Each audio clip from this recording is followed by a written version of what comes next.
to up the run rate. They really need to up the run rate. Given Dafabet Warriors batting lineup and the firepower, they would want to put a good target on the board. Oh, one leg by Zubair Hamza, making some room for himself to go over covers, and CJ King seeing that, he follows him up, and that's just came off Zubair Hamza's leg, so that's a leg by. CJ King will be fairly happy with his over so far. Yeah, you mentioned the importance of getting off to a good start and perhaps putting a quite a large target on the board, but it averages only 163 here in day-night games at the DP World Wanderers. So anywhere in that margin, you feel, yes, I'm not necessarily comfortable, but I certainly feel like I perform better than they did last week.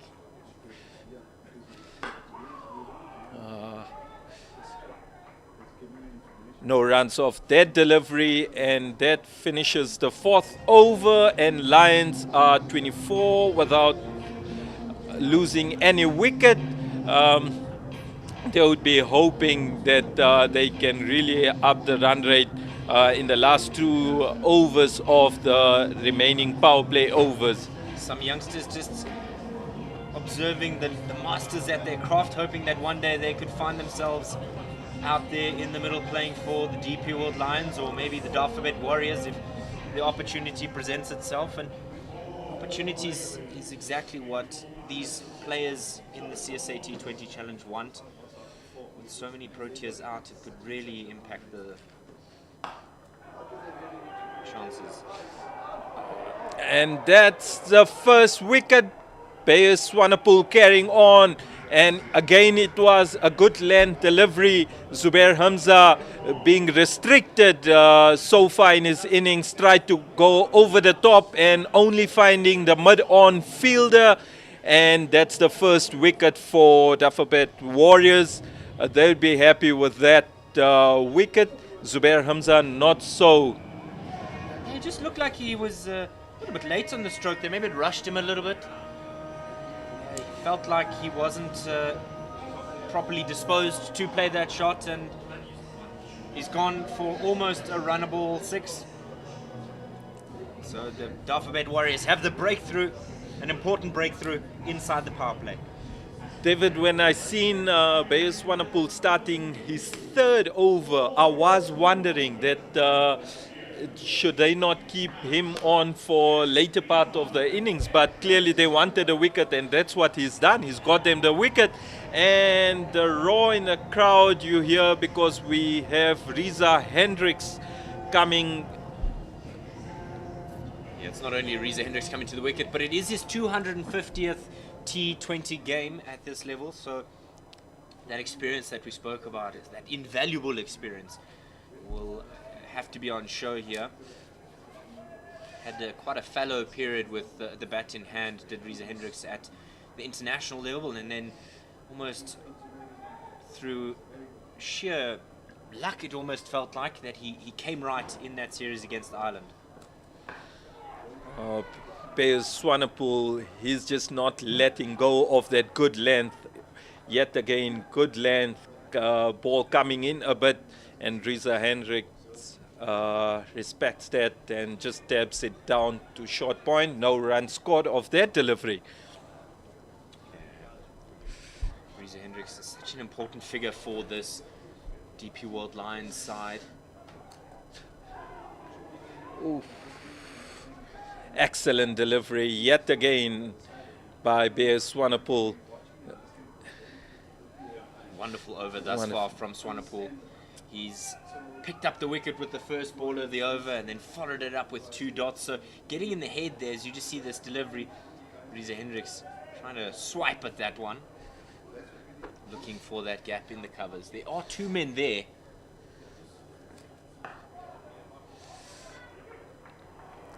Cleaner pickup was needed there by Kashile.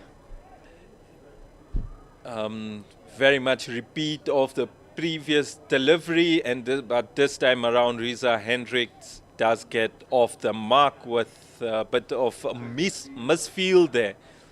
And if you look at the field placing there, David, those two covers, they are pretty close, it seems. They have a plan in place.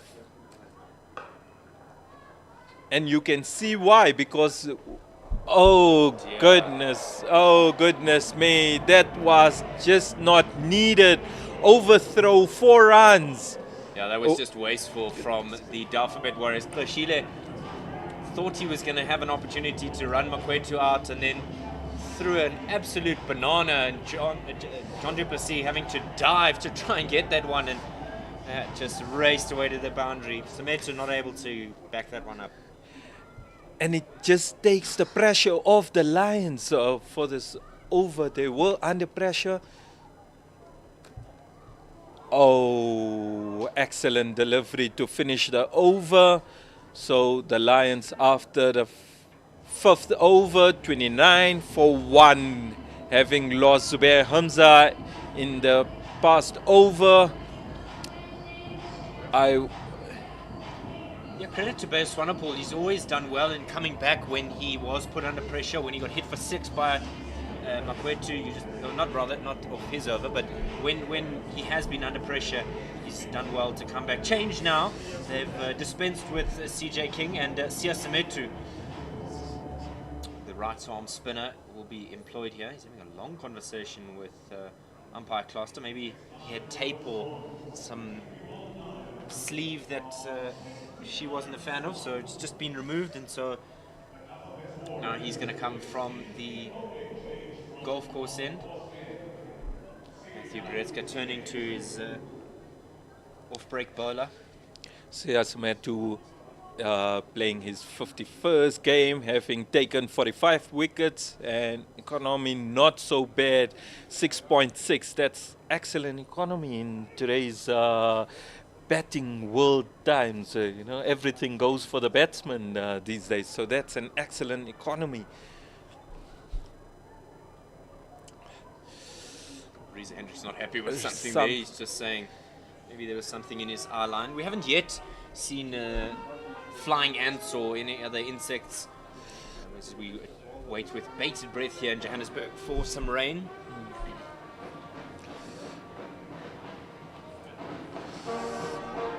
Full and straight, the first delivery, and Riza Hendricks playing it back to him. In field, we have a long on and deep mid wicket. Riza Hendricks backing a bit, and Siyasametu following him. No run of that delivery. Treating it with respect is Riza Hendricks. Maybe just getting his eye in first before he wants to lash out. Well, again, but this time it is Siyasametu who did not let go of that delivery. Having trouble with the run-up, perhaps. It's strange to see for a spinner to get run-up trouble. But of a short delivery, Riza Hendricks plays it down to long on. 250 games worth of experience there. Just knowing that he needed to elevate it over the inner ring. Matthew Bretzka was close in on the onside, and it was a lot of work for the man to come round there to just cut that one off. Patrick Kruger doing the work. So comfortable back for the second there. Oh, that's a tremendous shot, lofted drive, and that's the second 6 of Lions innings. Riza showing and oozing with class there. That was pure timing. It's just effortless from Riza Hendricks. He just lifted it over the man in the ring. I said he was eyeing him up, maybe just giving him some respect, and just the class of Riza Hendricks. He was able to get that over the man at mid-off and all the way for 6. That was in the stands, and we were just looking for the ball. I'm sure Karen Cluster would want to have a look. Yes, she does have a look. if there is any damage to the ball having been hit into the stands. Yeah, they always have a look and maybe offer up a haircut, or if it gets thrown through the hoops. Matthew Beretska just being brought in here for his opinion to see if he's happy with it or not, and he seems to have given up the thumbs up, the green flag. So Makwetu now under pressure in this over. What is he going to do? Dead ball once again. Reza Hendricks not ready to face that delivery. He wasn't even looking up. Yeah. So you got to ask the question. See, I know you want to maybe rush him a little bit, but you got to know that the batter's actually looking at you before you deliver the ball. That is bread and butter for Reza Hendricks. That was short with no square leg boundary. Reza says thank you very much, and as he puts that ball just over square leg for another boundary for the Lions. Yeah, just a long hop there from CSA, and Reza Hendricks wasn't going to miss out on that one, as you mentioned, without the deep square in place. Oh, Reza Hendricks trying to hit that one a bit too hard, just getting inside edge onto his pads and no run. So after the first 6 overs in the power play, the DP World Lions are 41 for 1. David, do you think Lions would be happy with that power play score? I think they'll feel a little bit more confident than they did the other night when chasing that score set by the Momentum Multiply Titans. I think rather than try and force things, make sure that you get the basics right. Rotate the strike, get some boundaries, and then accelerate from there. Senaran Mutasamy will be the change of bowling to replace Bayo Swanepoel, and he'll be coming from the call-it drive-in. Experienced campaigner, Mutasamy, having recently moved to the Warriors from the Dragons. So maybe a little bit more assistance down there in Gqeberha at St. George's Park, the oldest ground in the country, but he's got his work cut out for him here as he bowls on a surface not necessarily favourable to turn this evening. As he bowls his first delivery just outside off stump, we have change in the field, so Mutasamy having a short third man. Short third man, as I was saying, short third man and point, backward point. Reza Hendricks trying to get between the two fielders, but unable to touch that delivery. He tried to be a little bit innovative there, did Wandile Makwetu, knowing the man is up in the ring and hoping that if he can get it between Beretska at backward point and the man at short third, he could find himself with a boundary. Quicker delivery there. Quicker delivery, full questions asked of umpire Kaza, was there a nick? And he is not interested at all. It was very hopeful shout than anything else.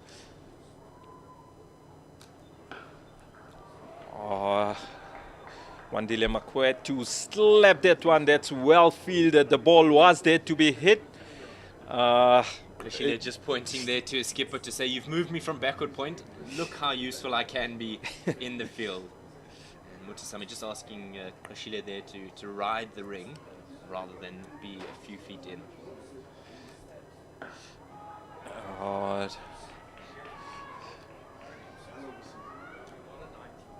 And that single ends the 7th over with DP World Lions at 42 for 1. It was an unorthodox shot of the last delivery to get it to mid-wicket by Wandile Makwetu, who's batting on 21 with Reza Hendricks on 13. Yeah, quick change in the commentary box as Zubair will make way for Ken. Our Proteas men will take on the current ICC Men's T20 World Cup champions India in November for a thrilling 4 T20 International match series. Visit cricket.co.za for your tickets. #Wazanawe and be part of it. Ken Borland, another change again. They decided to do away with Sia Simetu and replace him with another Sia Blakey, who will be coming in from the golf course end. What have you made thus far of this fixture? The line's feeling a little bit more settled than they did last week? Well, it's been a much better start, that's for sure. Just 1 wicket down after 7 overs. Oh, that looked short, and Makwetu was through the shot before it even got to him. Good slower ball to start off with by Sia Blakey. I was a bit surprised. Well, Young King. We were just mentioning Kings, but it's the other one. It's JP. Yes, a bit of a royal family going on in the Warriors team. I just think your seamers have gone well. You're in the power play. Maybe try another seamer, and they've got the ideal guy in Patrick Kruger, of course. Trying to hold him back. There's a half-hearted appeal there from Duplessis behind the stumps, but Simetu not really buying into that one. Good start here by Wandile Makwetu, but he'll want to convert that, Ken. He's been a little bit of a journeyman within South African cricket, but back home, so to speak, at the DP World.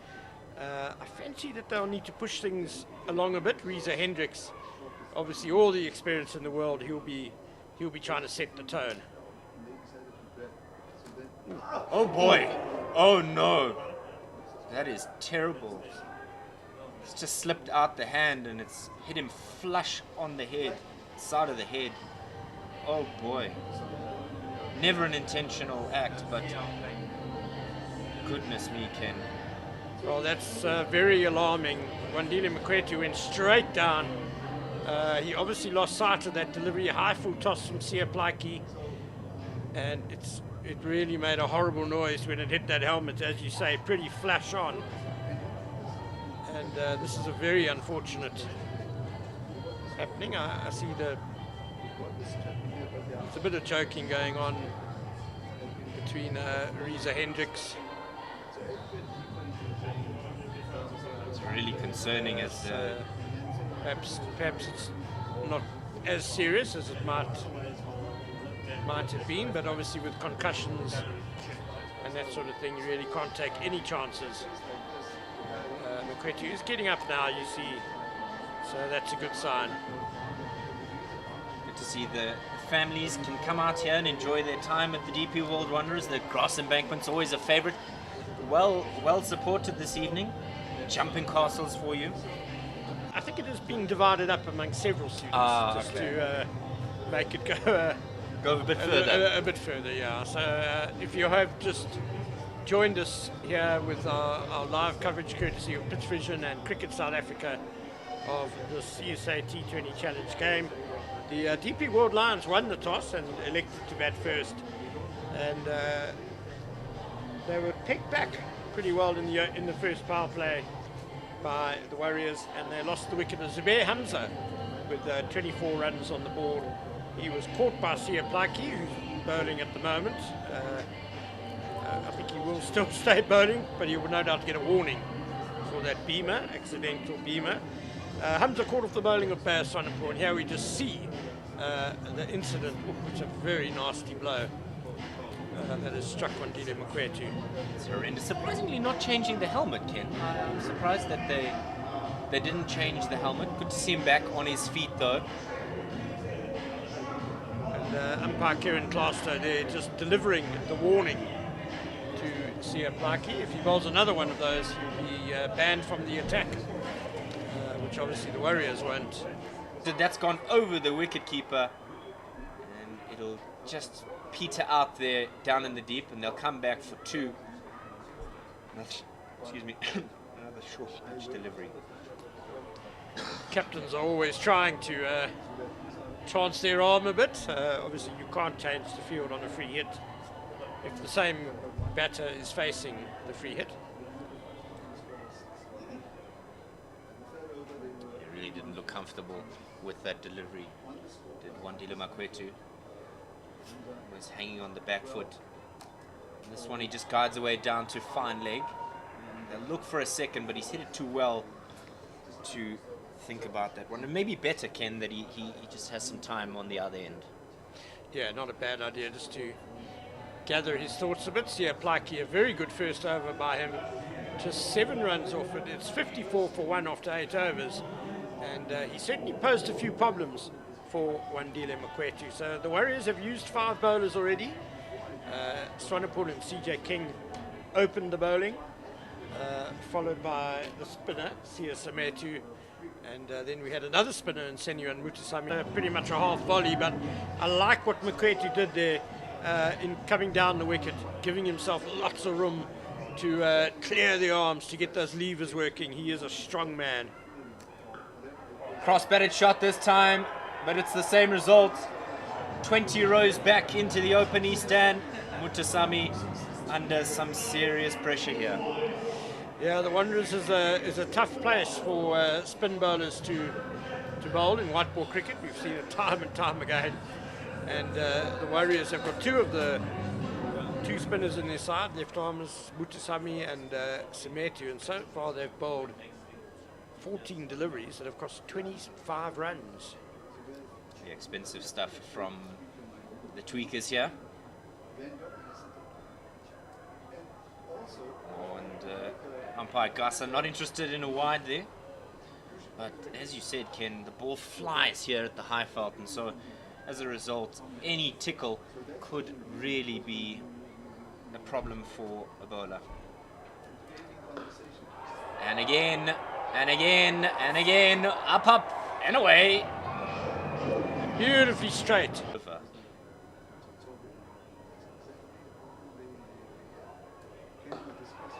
Similar shot this time, a lot wider, but it'll go all the way. This is now becoming carnage for Mutusami. What a glorious strike that is by Wandile Makwetu. And he brought up his 50 of just 38 deliveries. So he had, was it 23 of 29? So in 9 balls, he's walloped 27 runs. And it has been some of the purest striking you would hope to see. That was a glorious shot. You wouldn't have thought that he was beamed in the previous over, Ken. He's just taken a liking to Mutusami here. And 4 sixes in the over. Maybe Hashamamla, the batting coach, should hit him on the head more often before he goes out to bat, because it's certainly inspired a spectacular response. 5 sixes for Makwetu, 4 of them in that over. And it's a response from the Dafabet Warriors as they bring in their international, their talisman, Patrick Kruger. He did so well after struggling a little bit, Ken, but he did manage to do well in the UAE, picking up in the game. At this level, it's never easy. We've seen many guys that would have had 250 games, but to play it at this level, Ken, and still be considered as a national team option is something commendable. Short and hammered away onto the onside. There's vacant room out there at mid-wicket, and it's a boundary. So after the dot, it's just wayward there from Kruger, and Reese Hendricks pounces. I think he tried one of his variations there, did Patrick Kruger. Here's the replay. Just way too short. Way too much time for a batter of Reese Hendricks' quality. Wasn't going to miss out on a bit of a freebie there. Reese Hendricks coming from Kimberley. And then he spent some time at the Knights, if I'm not mistaken, before coming to the Lions. Another slower ball. This one is a lot squarer from the bat of Reese Hendricks, and they'll canter through for just the single. Yeah, only 73. Around because it's going to be an enjoyable one as the Lions take on the Dolphins on Sunday. Bit of width there, and Makwetu just patters that away. Bretska cuts it off, and Mutusami quickly comes up to his captain to congratulating him. I think he's not going to be the favourite son at the moment, is Mutusami. Yeah. Dom Hendricks, however, he's a favourite son of DP World Lions Cricket, of the Wanderers. I'm very excited that he's going to be joining us on commentary on Sunday. He's going to give us some great insights, no doubt. So Patrick Kruger, also from Kimberley, also born in Kimberley, bowling to fellow Kimberley-born Reza Hendricks. Short and pulled away. There's a man there. And oh no, it's just agonizingly fallen short there. Andila Mokhakane swinging around from the variety of skill is definitely going to need to grow. As the skill there from Wandila Makwetu showing off, Ken, just getting inside of it and lofting it over the inner ring. He gets a boundary for it. It's the end of 10. It's 89 for 1. Wonderful by Wandile Makwetu. He's shown the strength, the power he has hitting straight down the ground. He showed glorious timing in the 6 over extra cover that got him to his 50. And there, as you say, just skill, pure skill. Lofty, just nerdling that one over the infield behind square on the offside. Here's the replay. Just making sure he gave himself some nice room, and Kruger followed him, but the wicketkeeper batsman for the DP World Lions having the last laugh as that one raced to the boundary. So there's going to be a conversation now in the middle. As you can see, the teams of people are communing in the middle. I wonder if they're performing a concussion test, maybe the done, as Pink Day will get underway at 2 p.m. Always a great occasion, Pink Day at the Wanderers. We're definitely looking forward to that. And Wandile Makwetu's going great guns. He won't want to come off. He'll say, I'm seeing it like a basketball at the moment, Doc. Nothing wrong with my vision. Yeah, important to do those checks and balances, though. As you mentioned, Pink Day, always well supported here. A couple of fans in their fancy dress and tutus and all manner of gear. But I do like the Black Day as well, Ken. I was fortunate to be on commentary for the first Women's Black Day, and it was a wonderful affair to support a wonderful cause. Swanepoel back into the attack, and good tidy start by him. This will be his final over. He's bowled really well so far. He's been the wicket taker and conceded just 16 runs in his 3 overs before this. You were lamenting, Ken, the run rate being as low as it was, and the Lions seem to have picked it up with the last few overs, so just as the doctor ordered, so to speak. Very much so. 42 after the power play. So they've more than doubled that in the next 4 overs. What's that? 47 runs in the next 4 overs. A fantastic response by the Lions. Absolutely, and we mentioned at the top of the broadcast the average first innings score is 163 for a day-night game here at the DP World Wanderers, but 89 for 1, Ken. Do you think they're comfortable? Do you think they're slightly behind? Do you think they could do a little bit better? Where do you place the Lions in terms of their innings thus far? Well, in terms of 163 being the average, they're definitely well ahead of that. Well ahead of par there. Looked like it was a very wide-ish delivery, but exactly what Swanepoel would have hoped for. Do you think it's apt for where they are? Do you think they feel like they are behind, ahead? It's difficult to tell. I think they're well placed at the moment. 89 in the 11th over, but they'll be targeting 200, I reckon. That'll be, with 9 wickets in hand. Full toss. This is lofted out to the backward point region. He tries to get a hand to it, does Mokhakane, isn't able to, and that goes to the boundary. So breaking the shackles of this over. It was 3 dots to begin, and a little bit wayward there from Swanepoel, and Reza Hendricks just pounces. Beautifully put away by Reza Hendricks. Look at the replay here. He doesn't go hard at the ball. It's just a matter of opening the wrists, timing and placement. And Mokhakane was there, but there was just too much heat on that delivery. Good follow-up, and I mentioned it. He's been so good, has Swanepoel, in having the right answer when put under a bit of pressure in an over.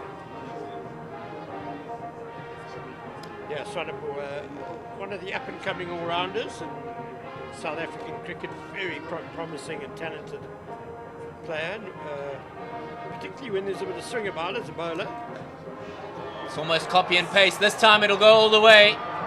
Just opens the blade, and bats these days can allow you to play a swashbuckling shot like that and get the most value for it.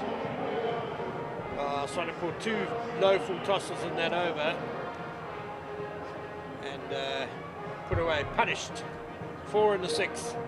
99 for 1 after 11 overs. Ruined what was actually a good over up till then. A lot of the young fans enjoying their time here at the DP World Wanderers. CSA Makwetu makes a return to the bowling lineup. He was put under pressure and was dispensed with, but Matthew Brezka coming back to his left arm orthodox bowler. And Bayer Sonapur is bowled out now, 4 overs, 1 for 26. So even though he went for 10 in his last over, a decent night's work so far for him with the ball. Certainly. Down the ground, there's a man coming in. Is he going to take the catch? He does. Comfortable catch by Plaiki. All he had to do was jog about 10 meters in and swallow it. And that brings the end of Wandile Makwetu's innings. It's 99 for 1. Yeah, Makwetu seemed to struggle to get underneath this. Not really great contact and holding out at long off, but a fine innings by Wandile Makwetu. 55 or 41 deliveries. And maybe also just slicing across that delivery is a bit as well.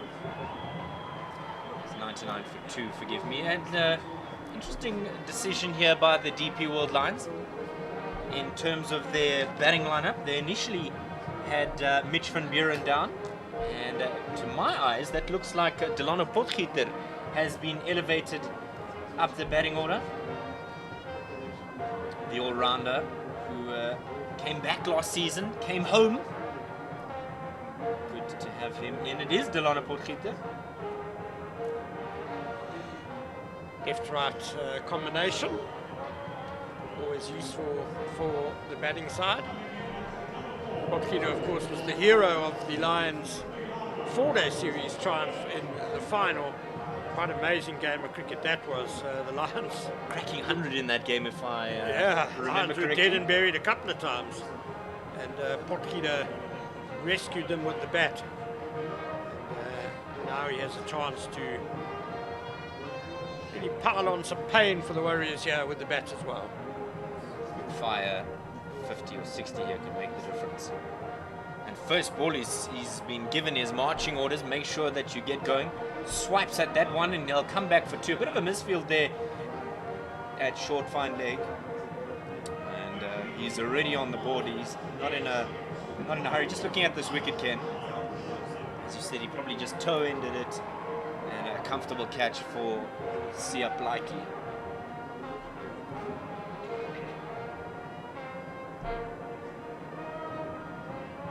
Makwetu pulling out of that one. He's done it a couple of times, has CSA Makwetu. He has quite a brisk run-up for a spinner. So perhaps it needs to be just perfect for him to feel comfortable. Delano's not even interested. He's not even in his stance yet. And CSA Makwetu is on his bike and ready to go. Maybe just a half a second of a deep breath will allow him to be comfortable. Short and pulled away onto the onside. There's no protection out there at mid-wicket. And so it's just a couple of bounces into the boundary for 4. And that brings up... it's 105 rather. I was 1 run behind. Thought it was their 100. But they're still going along great guns.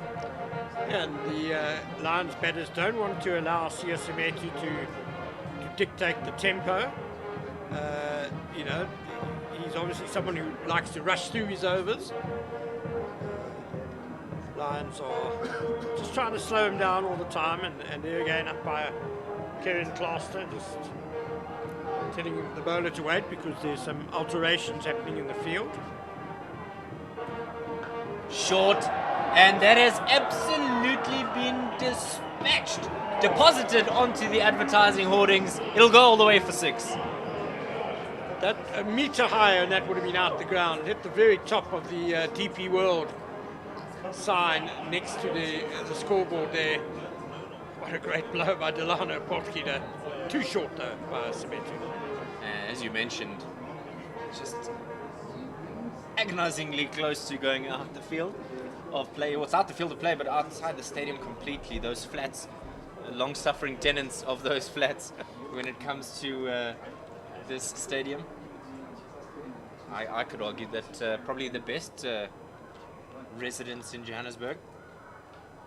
That's wayward on the leg side, and he's just swatted that away. Kenneth, almost as if Delano Potgieter was told to get on, move on with things, and he's done exactly that as he's come to the wicket. His strike rate is through the roof, 16 from 4. Well, he certainly wasn't sent up the order to poke around, that's for sure. So, yeah, very well put away by Delano Potgieter.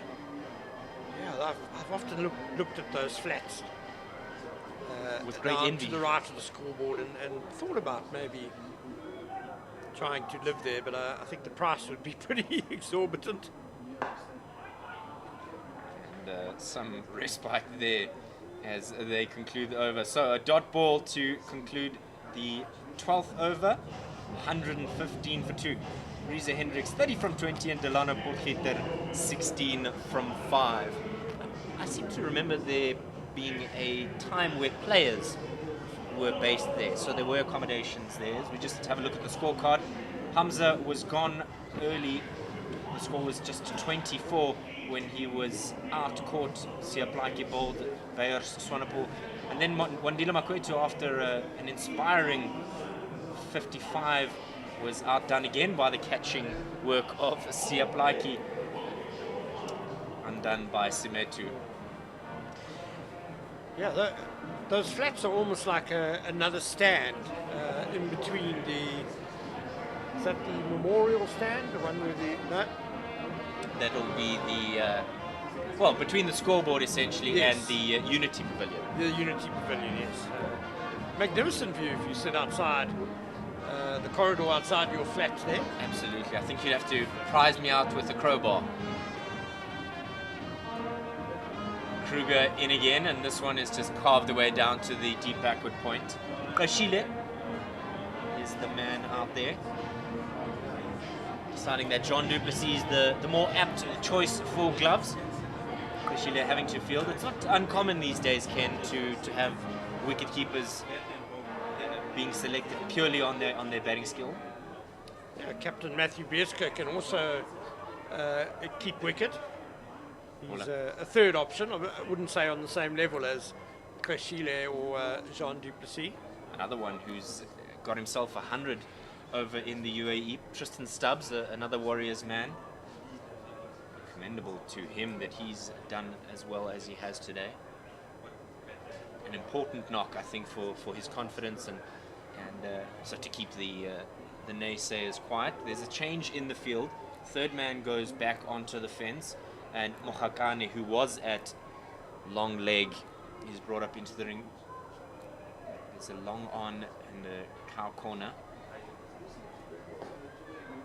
And that's a bit of the double bluff there from Potgieter. They'll run through for 2. We almost thought that the way that he's been going, he was going to set up to swing for the fences. Excellent cricket by Delano Potgieter. It was a pace-off delivery from Patrick Kruger, and Potgieter obviously reckoned that he couldn't get the right timing on it, and so just dinked it into the huge gap. It's just one man. On the leg side. Yeah, it's just one man in the ring on the onside, and that's Mohakane in that short fine leg position.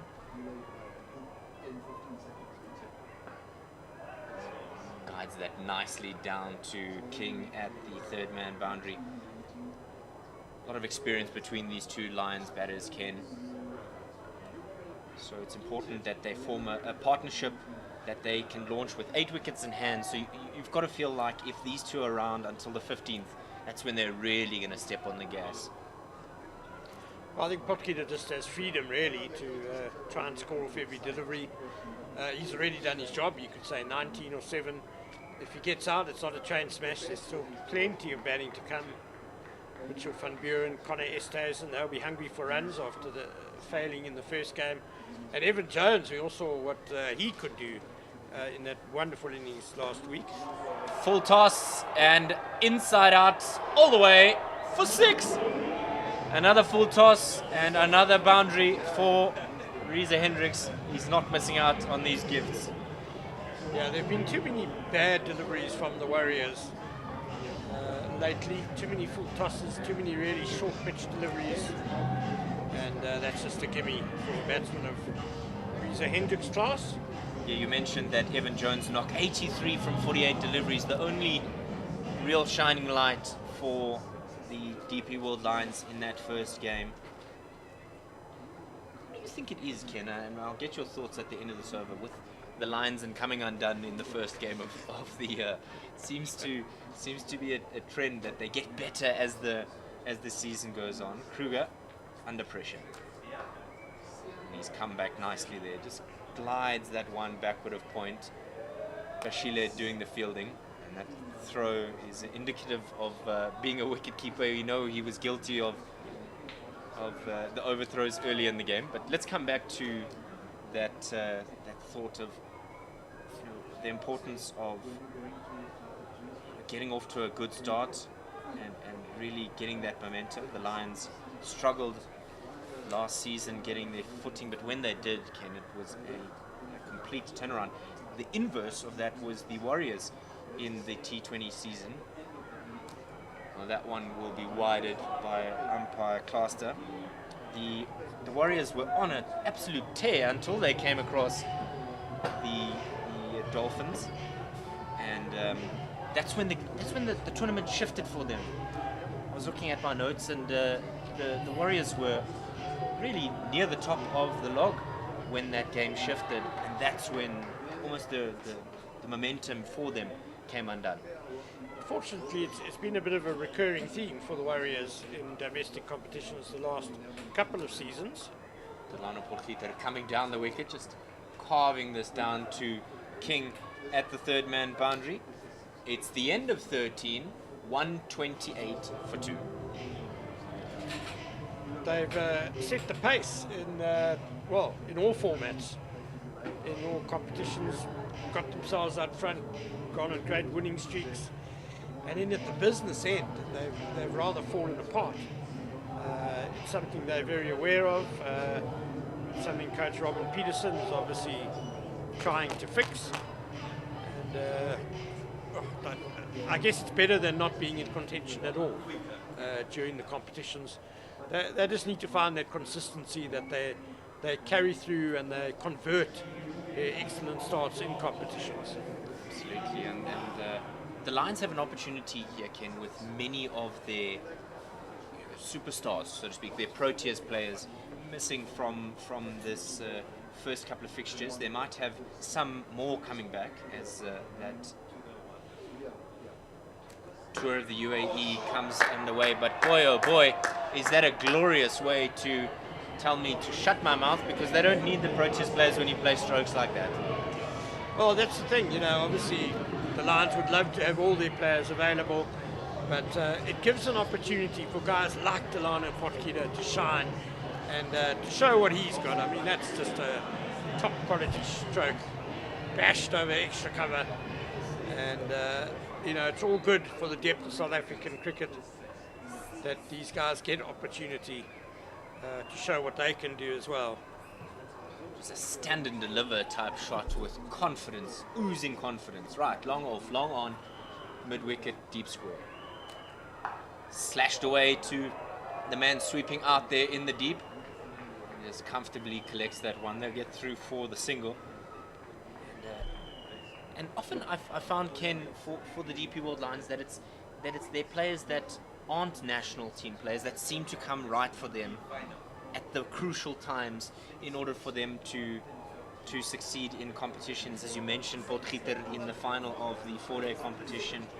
How many times has Dom Hendricks come to the fore in terms of his performances to help the Lions get that momentum back? Swatted away onto the onside. It'll just be a couple of bounces before it's collected there. And they screamed through for the second. They were asking for the release to be much quicker than it was. Well, that's the thing. I mean, the Lions do have a lot of Proteas players, but they're not dependent on them. The level below, the players that play most of the season are all very classy players. There's a lot of quality there. And that's why the Lions have done so well last season, really.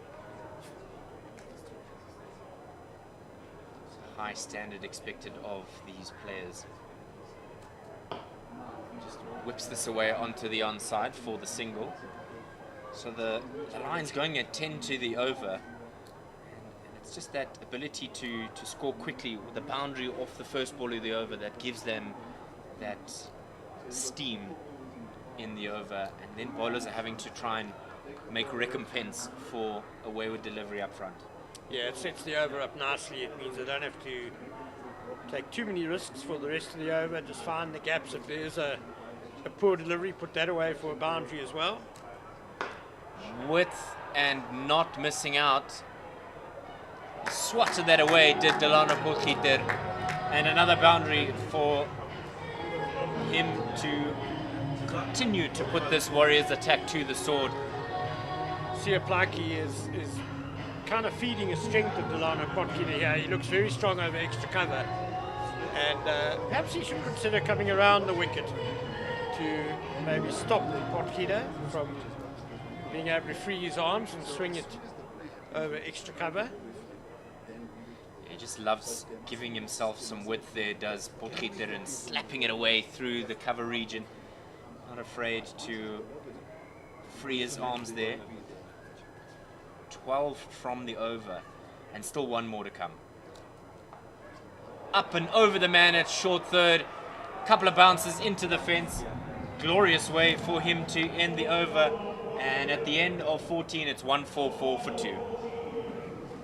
Yeah, Potgieter is on fire here. 33 not out now of just 12 deliveries.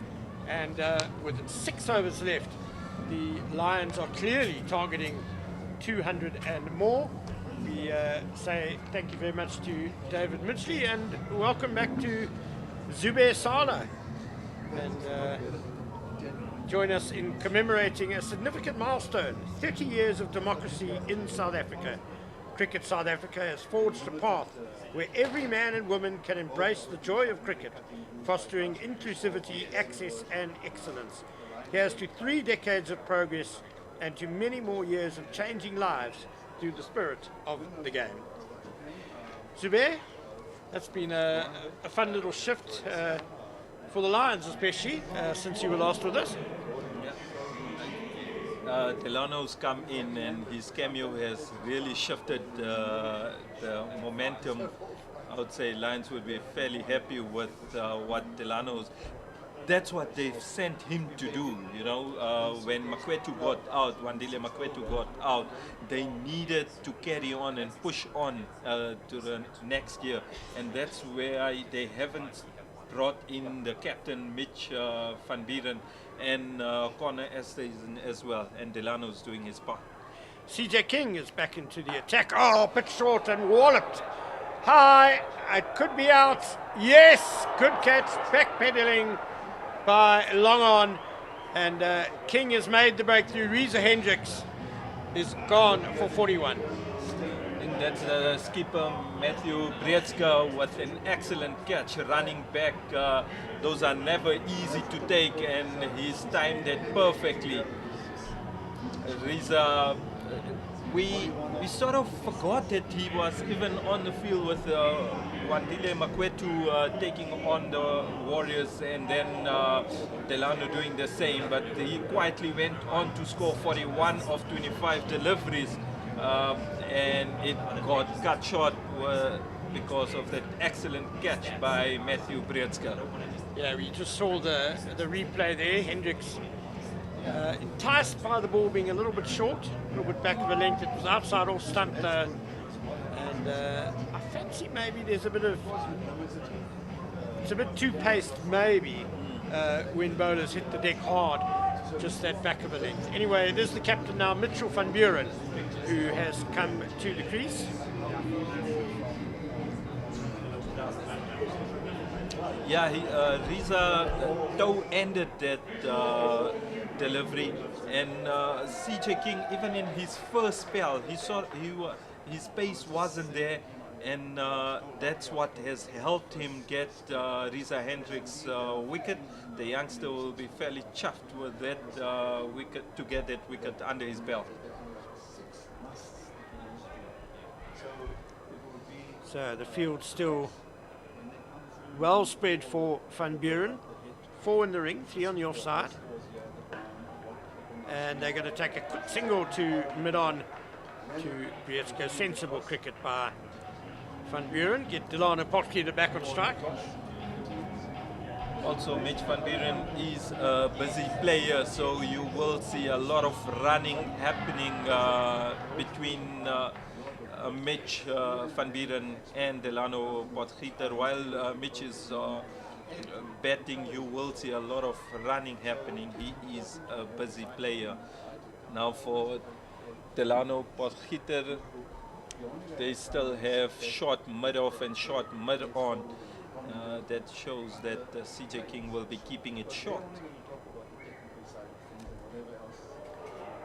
Very short, and it's going to be a wide.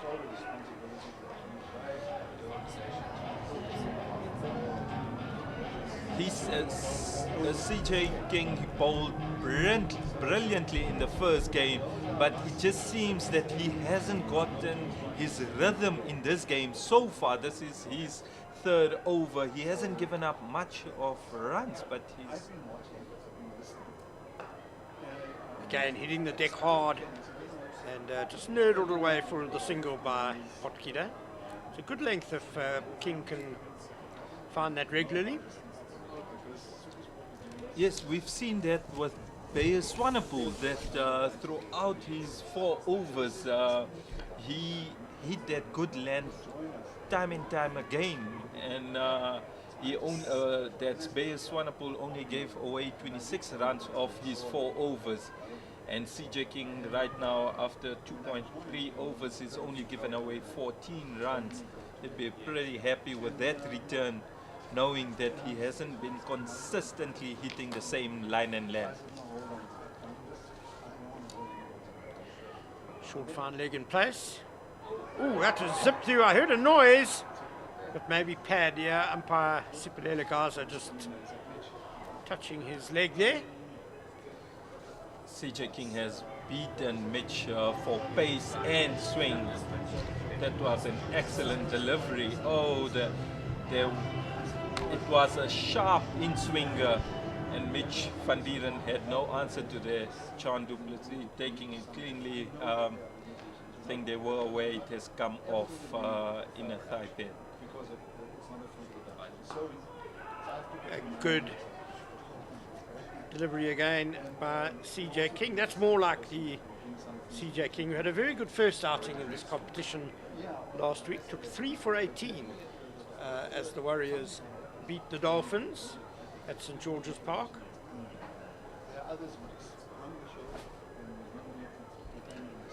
Last ball of the over. Mitch van Buren would be hoping to get more runs. Nicely worked through mid-wicket, just the one though. So that's actually a pretty tidy over by CJ King. Just 4 runs off it. And it's 148 for 3 after 15 overs. Here you see the 3 wickets that went down. Zubair Hamza early, tried to slap Bayer Swanepoel over the top and hold out to mid-on for 6 or 7 deliveries. Wandile Makwetu started quite slowly, but then got struck a horrible blow in the head by a beamer, accidental beamer from CF Plaki, and exploded thereafter. Made 55 off just 41 deliveries. And Reza Hendricks, the other man, out for 41 off 26. It's going to be Plaki who returns from the golf course end now. Bowling to Mitchell van Buren.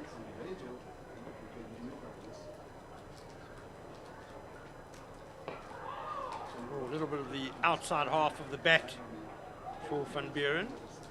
Gets the single though. Dafabet Warriors are holding their field, the same field that they've got their long off, normal standard mud off and mud on. They've changed that for Delano Potgieter. Mud off is going back to long off for now. So they have a short fine leg and mud on in place.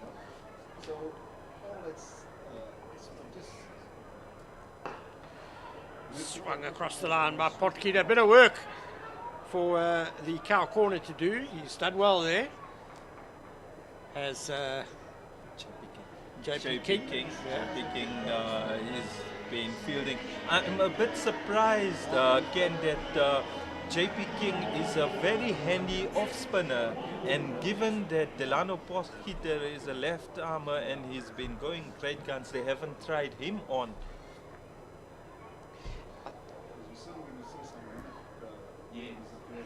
Oh, waltzing down the wicket and too wide by Sia Plaki.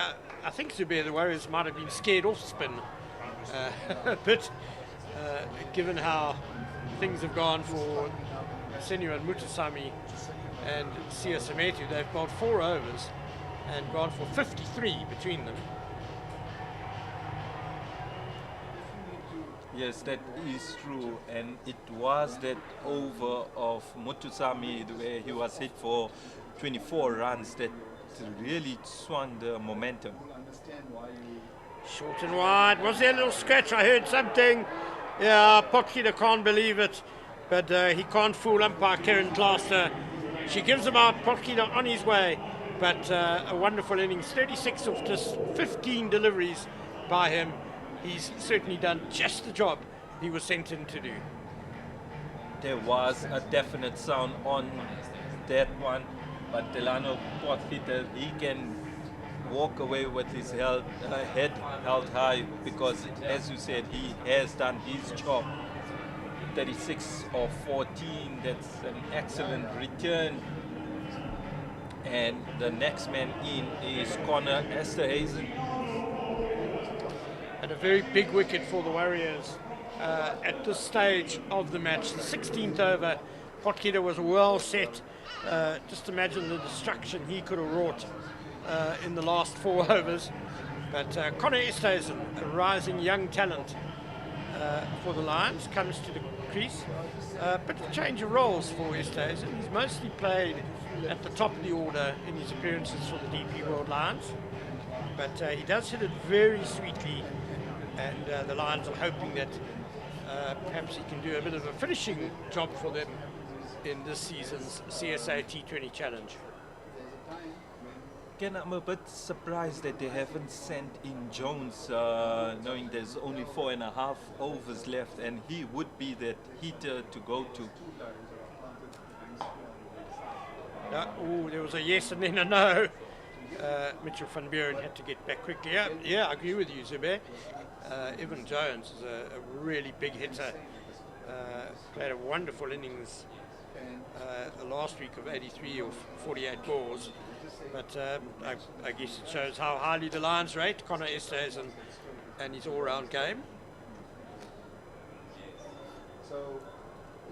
And so far what the Lions have done, and it has worked for them, is changing batting lineup around, and clearly, as you said, sending Connor, there has to be a thought behind it. Maybe they feel that it's still a bit too early for Evans to come in. Big side wide.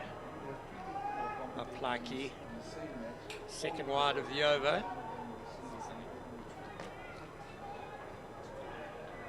There was a bit of a sound, but that was pad hitting the pads and nothing more than that. Acute hearing of a first-class umpire next to me here.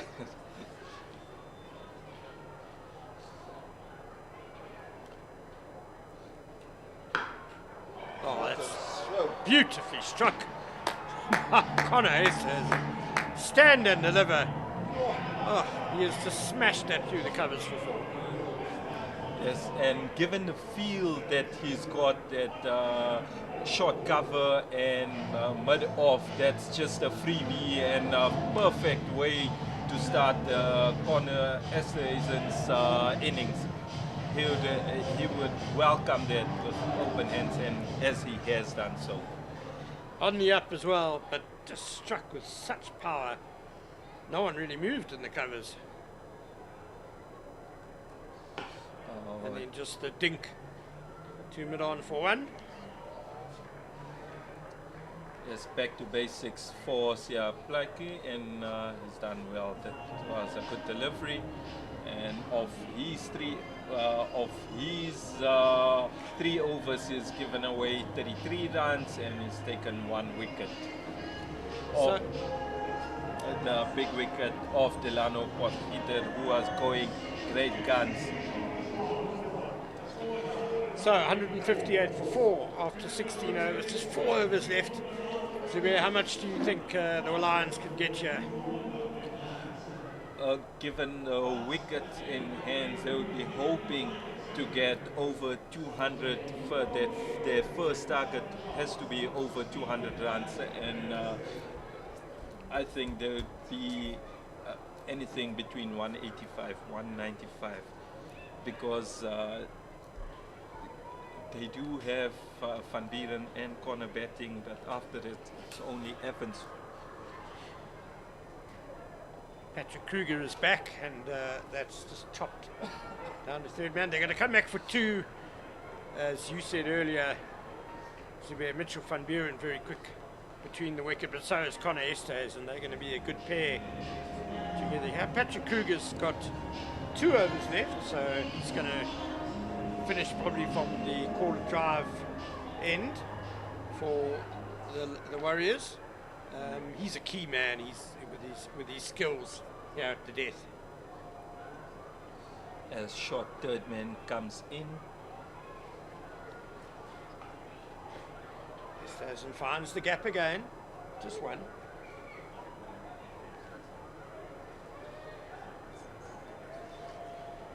yes, you are quite right. Patrick Kruger, he's a key figure for the Dafabet Warriors in all 3 formats of the game. He's such a crucial player, both in bowling and batting department, and he is a senior man as well. Even though he's so young, he is a senior man as well to the side.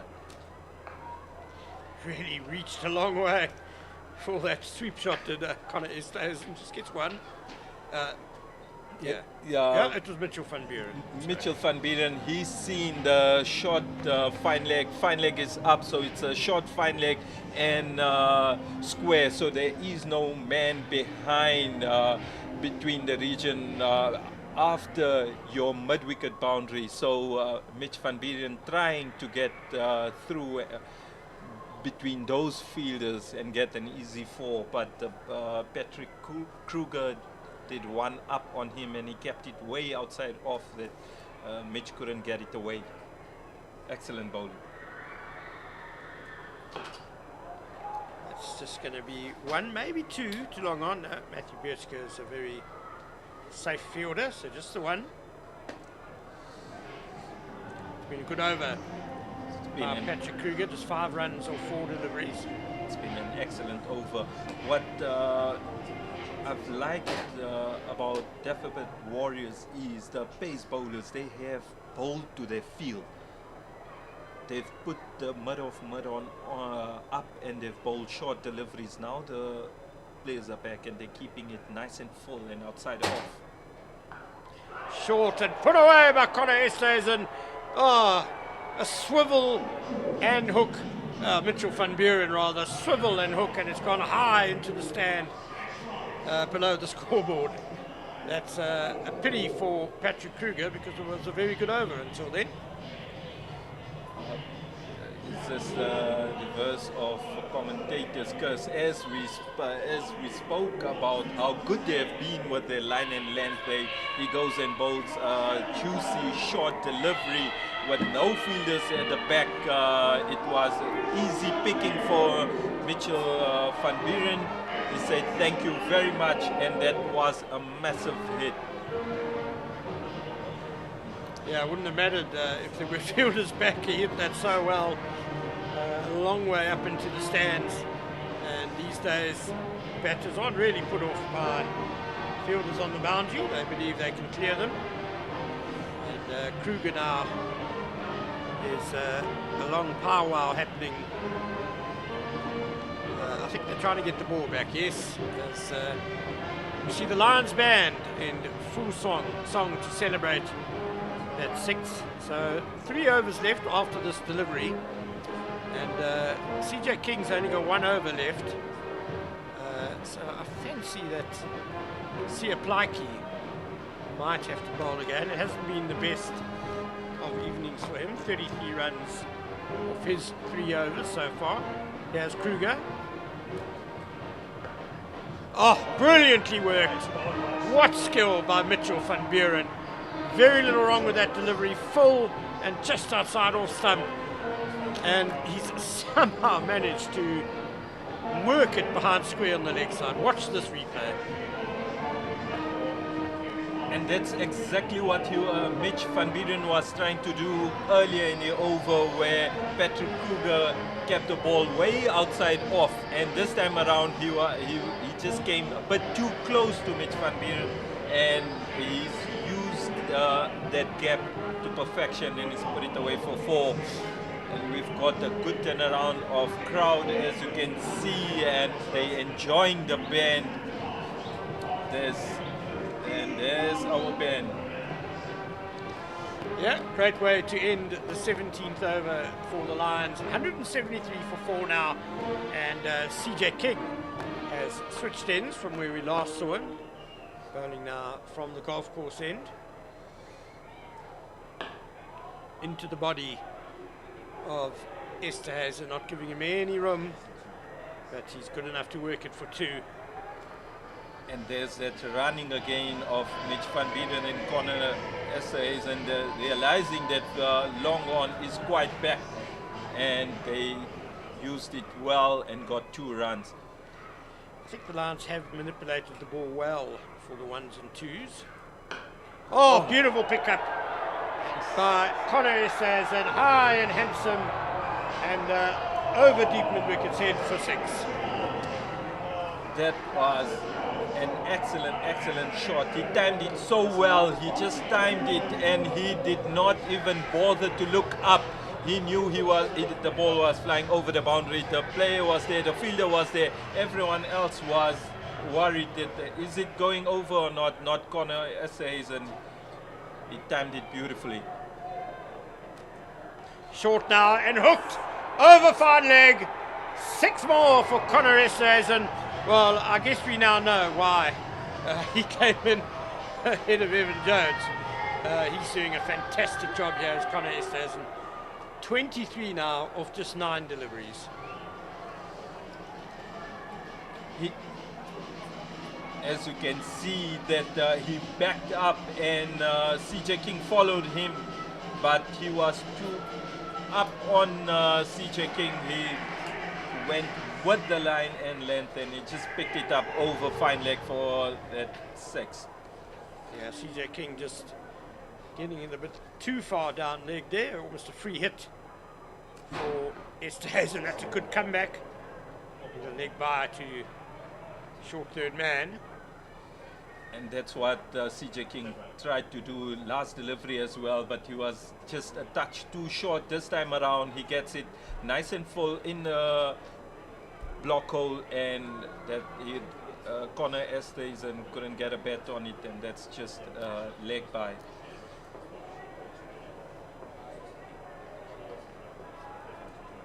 No, that's going to be a wide. And buys. Has he managed to pull it off down on the boundary there? It's a good effort, that.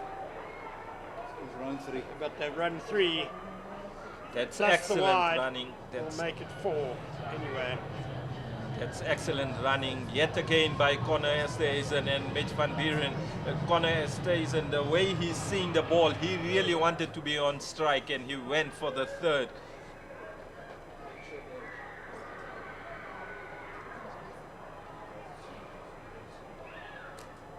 Again, just that little step outside leg stump, but a good delivery by King, just a single. It's been an excellent over for the Lions so far. They got 20 runs off this over. CJ King, before this over, he had only given up 15 runs off his 3 overs, now sitting on 34 runs off 3.5 overs. 220, very much on now for the Lions. Well played by Mitchell van Buren. Just a little tickle as the ball was bowled there at his feet. And another boundary to end the over. What an over for the Lions. 24 off it. It's now 197 for 4. 2 overs left. It seems like Lions' decision to bat first has paid off so far, having seen that Titans did post 200 odd in the first game, keeping that at the back of their mind, and they wanted to see if they could replicate that sort of score, and so far they have done that. Yeah, it's interesting. The Wanderers has, for a while, had a bit of a reputation as a chasing ground, a ground where it's difficult to defend totals, and also at night sometimes you get dew where it allows the ball to skid on, come on a bit better off the pitch. What's really standing? Oh, outside off stump and walloped over long off for 6. That's excellent batting by Connor Estes, and he kind of predicted that Patrick Kruger likes to bowl just outside that off stump, and he put himself in the ideal position to access it. There we see it.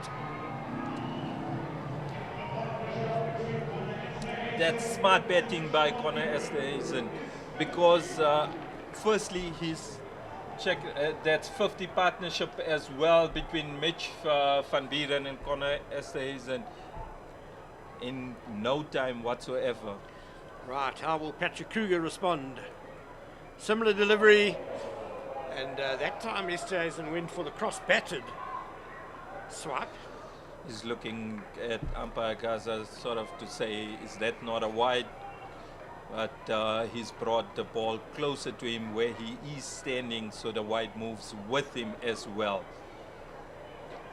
So to tackle that line outside off stump, he is actually standing on off stump and just outside off stump. Very smart batting. Oh, good change of pace by Kruger. There's no one behind square on the boundary on the leg side, but it's going to be difficult to access that area with that line that Patrick Kruger is bowling, although we did see Mitchell van Buren pull it off, a quite extraordinary shot in Kruger's previous over.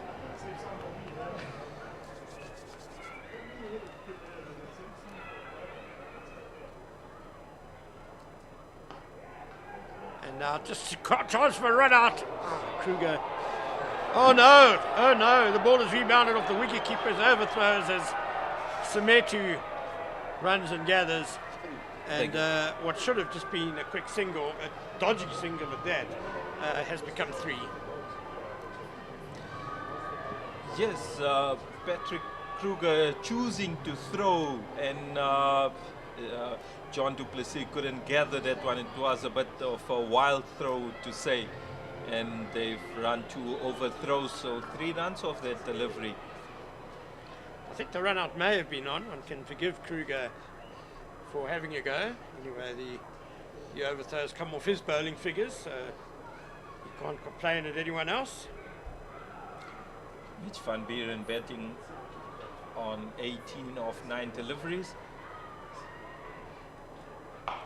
Oh, helicopter shot. And what a shot too. Away for 6. Oh, Mitchell van Buren, he's played 2 absolutely exceptional strokes off Patrick Kruger in the last few minutes. Man lost the ball. Oh, and it looked like a no-look helicopter shot.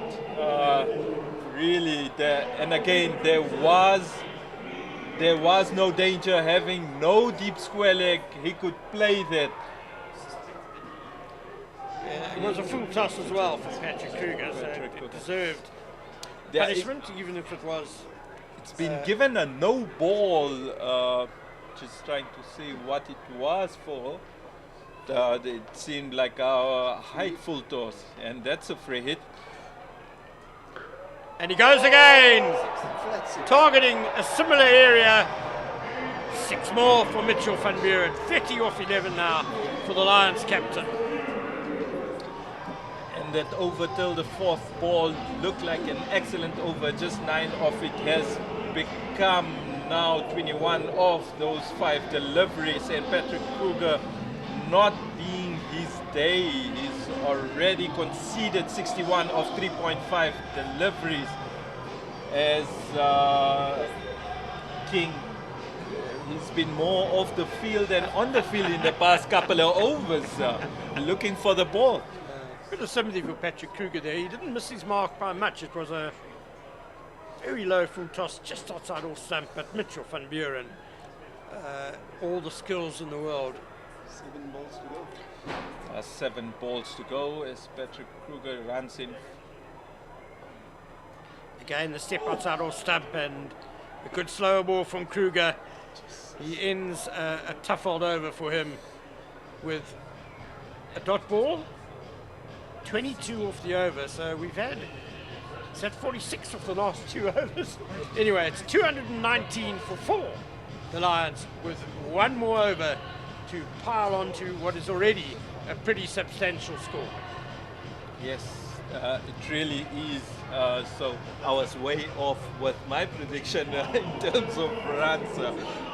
Connor Esterhuizen and Mitch van Buren had other ideas. And Siapake coming to bowl the last over of this innings, of Lions innings. They would be hoping closer to 240 plus at this stage. Not impossible. I mean, the last 2 overs have gone for 20s. 219, 21 to get to 240. Oh, bad start by Blakey's. A full toss. And Connor Esterhuizen says, thank you very much, out onto the grass banks. And no 50,000 Rand catch winner, I'm afraid. Or did he take it? There's some congratulations. Or is it for sympathy that he came close but no cigar? Yeah, no, that's the sympathy.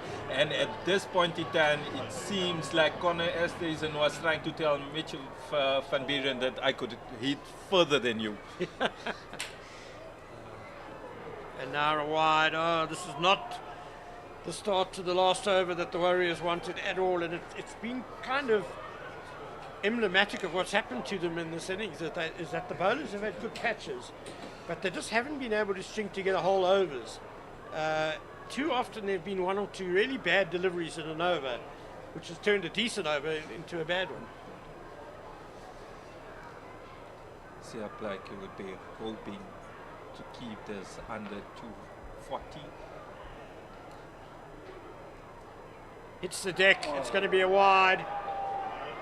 Down the leg side, Plucky inquiring about whether there might have been a little scratch or a feather on that, but didn't really get any support from the wicketkeeper.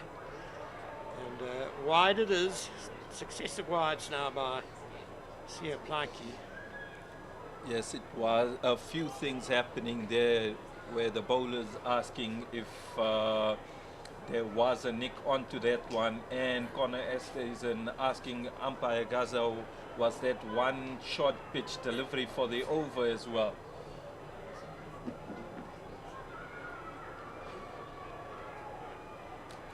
Short again. Oh, he's hit him. Esterhuizen just mistiming the attempted pull. I think he's been hit on the helmet, so umpire Claster signalling once again for the medics to come out. We saw earlier today that Wandile Makwetu got struck a really bad blow, an accidental beamer from Blakey in the helmet that caused a lot of concern, but it seemed to click him into another gear. Here's the replay. Yeah, he was swinging away the leg and it's on the helmet. But Makwetu's blow certainly inspired him. He hit something like 27 runs off his next 9 deliveries. I'm not sure how much more acceleration Connor Esterhuizen can fit into his innings. He's already got 40 or just 70. After the passing of Hughes with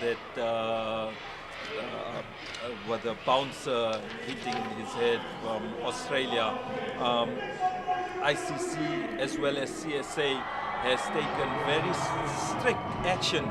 Any hit on the helmet, whether it be anything small as well, you got to get it checked up by the physio for concussion, and that concussion test is so important these days. The player do not have any choice. The umpires will stop the game and ask the physio to come in and have a look for do the concussion test, and that's exactly what is happening right now. So the ICC Women's T20 World Cup is underway at the moment. Proteas Friday is back, and what a performance by our Proteas women today. They opened their campaign with a thumping 10-wicket win over the West Indies, who are a very strong T20 side. South Africa winning with 2 overs and a ball to spare, making 119 without loss to win that game. What a start. And let's paint the nation green and gold every Friday as we stand behind our Proteas women in the ICC Women's T20 World Cup. Wear your Proteas jersey with pride and show the world our unbeatable spirit, and catch all the action live on Supersport. And action here at the Wanderers, as that is straight down the ground for 6. Mitchell van Buren, he is unstoppable at the moment.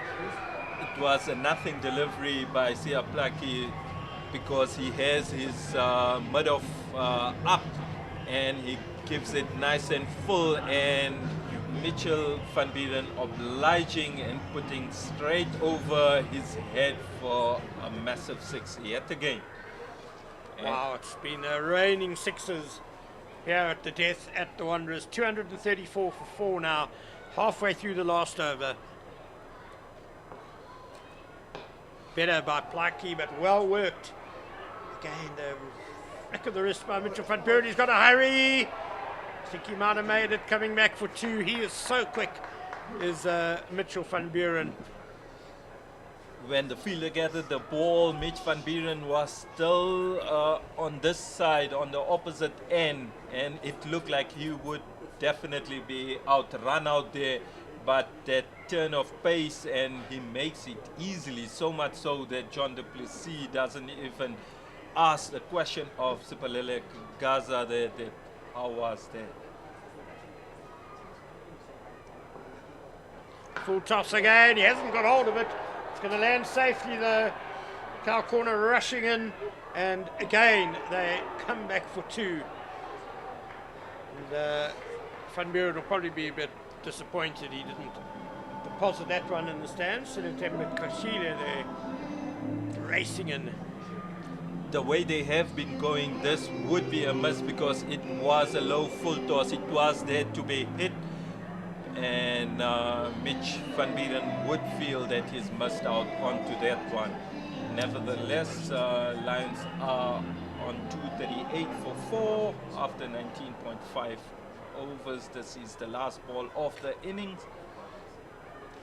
Right, Mitchell van Buren, he'll be targeting the boundary off this last ball, no doubt. Oh, it's a good delivery by Plaki into the block hole, into the legs, and it'll just be 1 to fine leg. So they haven't made 240, but the Warriors are going to have to chase 240 as the Lions finish on 239 for 4. A fantastic effort by them after winning the toss and electing to bat first, and in particular a blazing finish by the captain Mitchell van Buren, 41 not out of 16 balls, and Connor Estes and 40 not out of 17 balls, and we can see those two can look really satisfied, Sube, as they walk off the field. Yes, definitely. So in the earlier part of the innings, it did not look like Lions are going to get anywhere near 200, but the innings from Delano Potgieter and Mitch van Buren and Connor Esterhuizen has really changed the emphasis. They've put emphasis on this innings, and as you can see, Delano Potgieter 36 of 15, and Mitch van Buren 41 of 16, and Connor Esterhuizen 40 of 17 deliveries really changed it. And so to say, contributions from Riza Hendricks and Wandile Makwetu's 50 feels like a shadow of the innings that was played by these three. And in terms of bowling by Dafabet Warriors, CJ King, 4 overs 38 for 1, and Bayes Swanepoel being the best of the bowlers, 4 overs 26 for 1.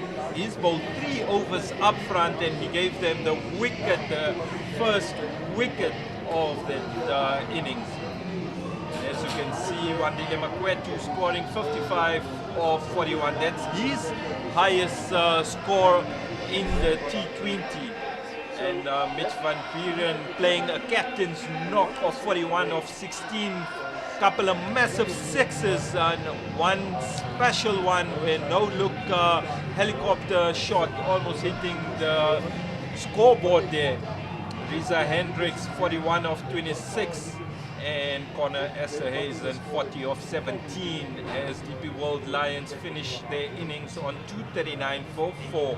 And Dafabet Warriors will be hoping to replicate their batting there from the first game, and DP World Lions would be hoping complete opposite of their bowling from the first game and restricting Dafabet Warriors less than 239, 240 to win for Dafabet Warriors. Can they get it? Well, the Lions have posted the third highest score ever in the history of the CSA T20 Challenge. Only the Titans ahead of them with 271 for 3 against the Knights in Potch a couple of seasons back. And of course that 258 for 6 last week here at the Wanderers. The Warriors need 240 to win. It's going to be the highest total ever made, batting second in this competition if they are to do it. Either way, it should be very entertaining stuff. So do join us back at the Wanderers in 10-15 minutes.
Hold them. Western Province win. He's got him. Easy catch. What a performance. This is an excellent game of cricket.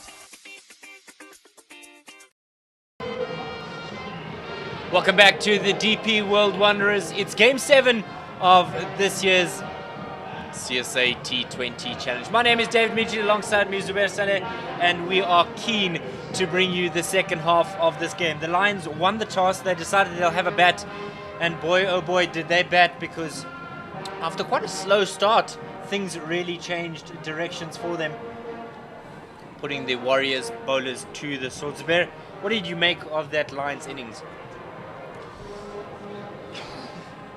That innings was a story of two halves, as you can say, because after the power play, it didn't seem like they're going to get anywhere near 200, but the later part of the innings, they completely turned it around and managed to score 239. That's a massive score. This is a very good batting track, but it's going to take something special if Dafabet Warriors want to get to that score.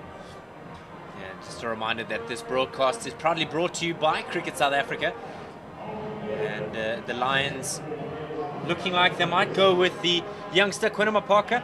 He was a highlight for them in the previous game against the Momentum Multiply Titans, the only one who was less than double figures in his runs per over. 2 for 31 in his 4 in the last outing. So in the middle of his matric prelims and finals, he's also putting in the hard work on the field as well as off it. We're just having a hold up here in play, as it looks like the ball has not made its way out onto the park, but not to worry, we'll be able to bring you all of the action when it does get underway. And with the return of the Proteas for the Warriors and the Lions, it's the Proteas player Patrick Kruger who really suffered, put to the sword and put to all parts by the Lions batters. There was a slow start, as we mentioned, but once we did get going,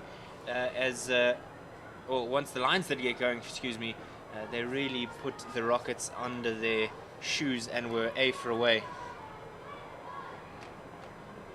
As our umpire Sipelele Gaza makes his way on to where we're going to start his end, and as you said, it will be Kwena Mapaka to start the proceedings for the Lions. Bit of a faux pas there for the umpire, forgetting the ball.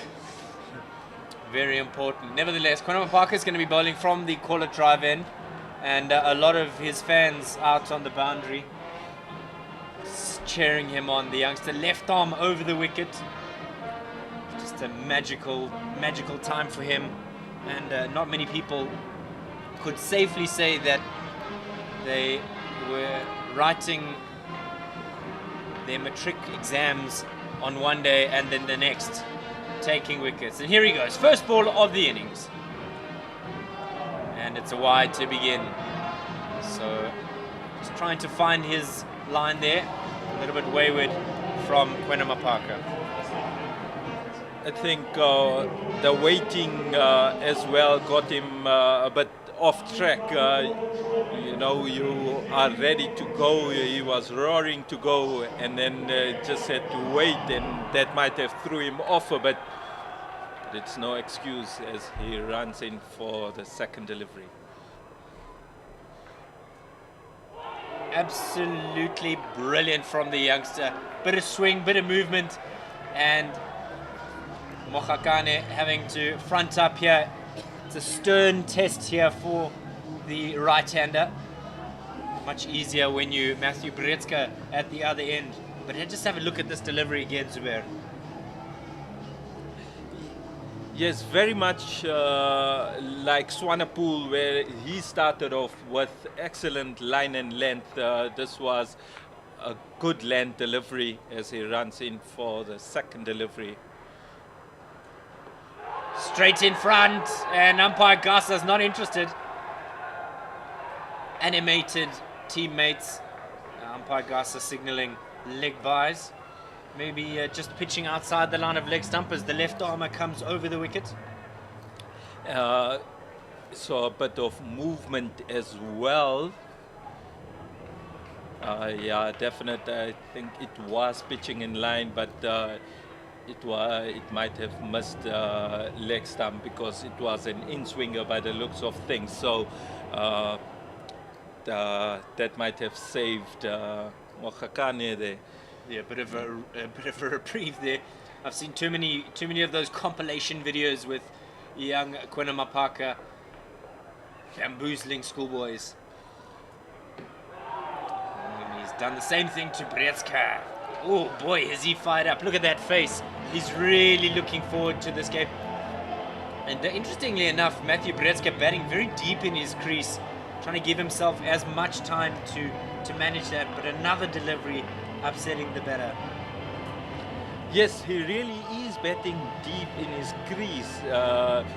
One is to manage the pace, and number two, that could be also manage the swing as well.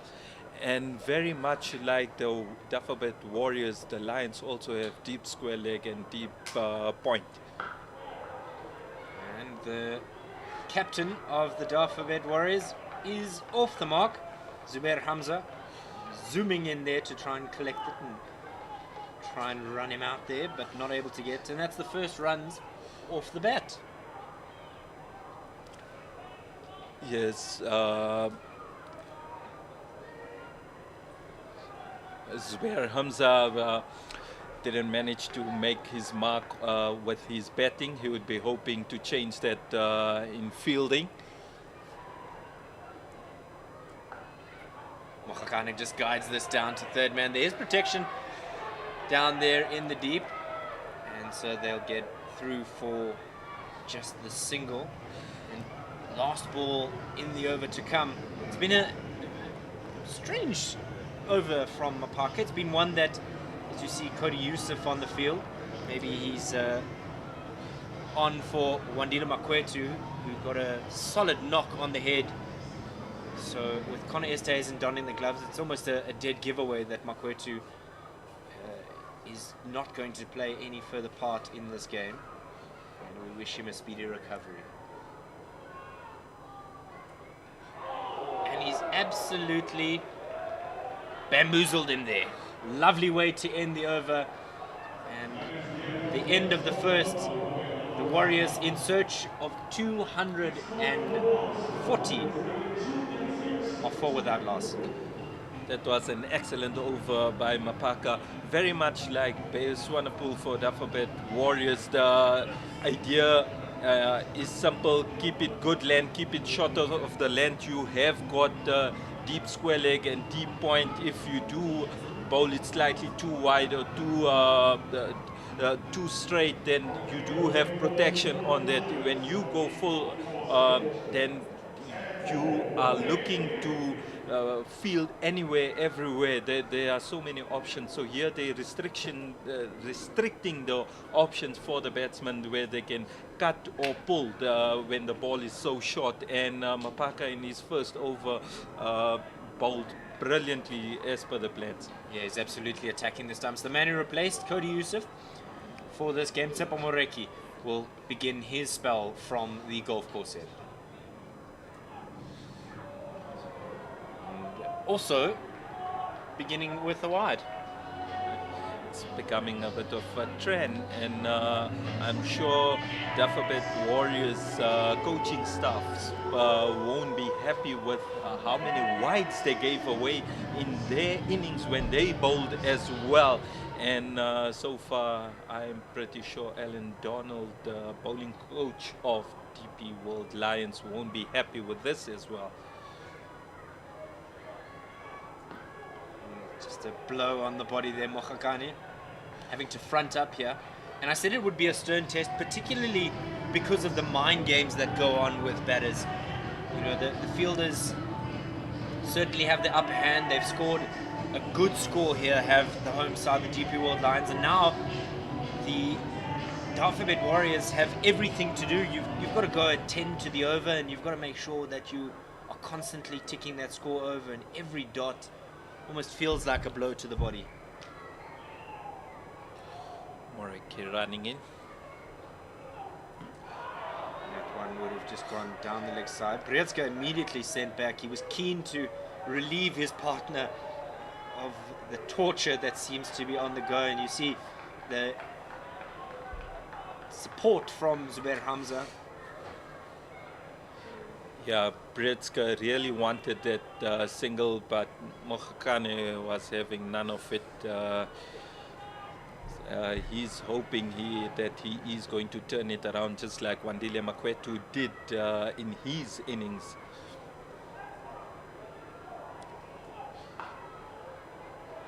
Just open the blade there, and that will get them too. It's played so well. Evan Jones down there in the deep. And just coming to the conversation about how each team has to put their hand up with the players who are not traditionally your first choice for the national side. And I think in this moment it has to be these batters for the Warriors, the guys that aren't first choice or consistent national team players, that have to put their hand up here. This one goes through 4 wide. They have to put their hand up here and put partnerships together to give the Warriors a chance of being victorious in this game. Yes, Warriors does have a good, solid batting lineup, and they do need to utilize each batsman that walks in needs to play his part. And as you said, that there are players who's not in a national setup and that they need to make a mark. They need to prove a point. It's carved away down to the man at deep point. Jones again doing the fielding. Just the single this time. And I think it can be very difficult when you're a player, as Mokgakane is just begging the umpire for some time to get a new bat. But it's such a difficult thing for players to feel like they constantly have to fight for their position, not only within their provincial side or their domestic side, but also to make sure that they are in the mind of not only the national selectors, but more and more these days in the mind of selectors for the SA20, because that's where a lot of players are looking for an opportunity. Even if they don't get it at the national level, they certainly could find themselves picking up a contract in one of those leagues. Bit of a swish and a flick there from Brezka. But as you said earlier on, David, given this game situation where Dafabet Warriors are chasing 240 runs, it becomes that much difficult that it's no more a personal game. They need to get over the line, and they need to be selfless and go for almost everything. At this stage, they need 231 of 109 deliveries. It's not that easy when Tsepo Moreki is on fire here. Great way to end the over for the seamer from the DP World Lions. It's 2 gone and it's 9 without loss.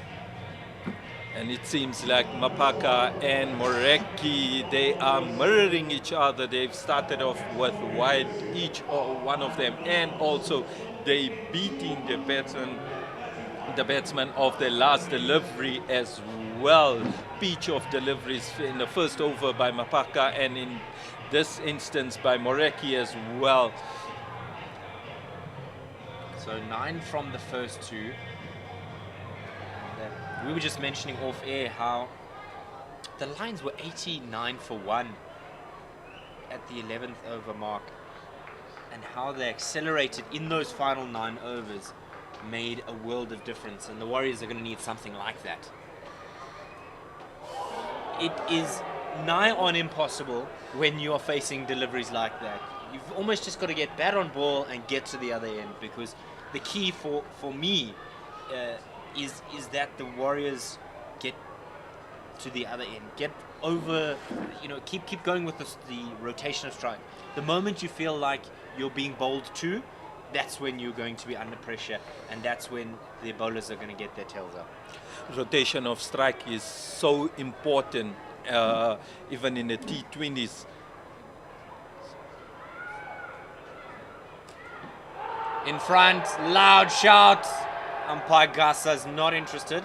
Mitch van Buren maybe just having a slight chat as he signals leg by. Sir, could you explain to me where that was missing the stumps?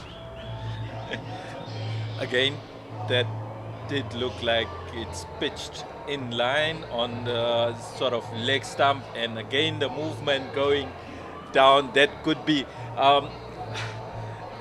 I'm of the notion, and I was told that if it is 99% out, that means it's not out. When it comes to LBW, you got to be 100% sure it is going to hit the stump. Clean him up. He's gone straight through the gate. Well, if I can't get you out hitting the pads, I'm going to hit the stumps. And a bit of a show there to his fans down at Long On.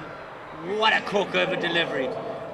And that's exactly what Quena has done. That he seemed like, I am getting no joy by Sipalele Gaza here, and I will have to do it myself. And done has he.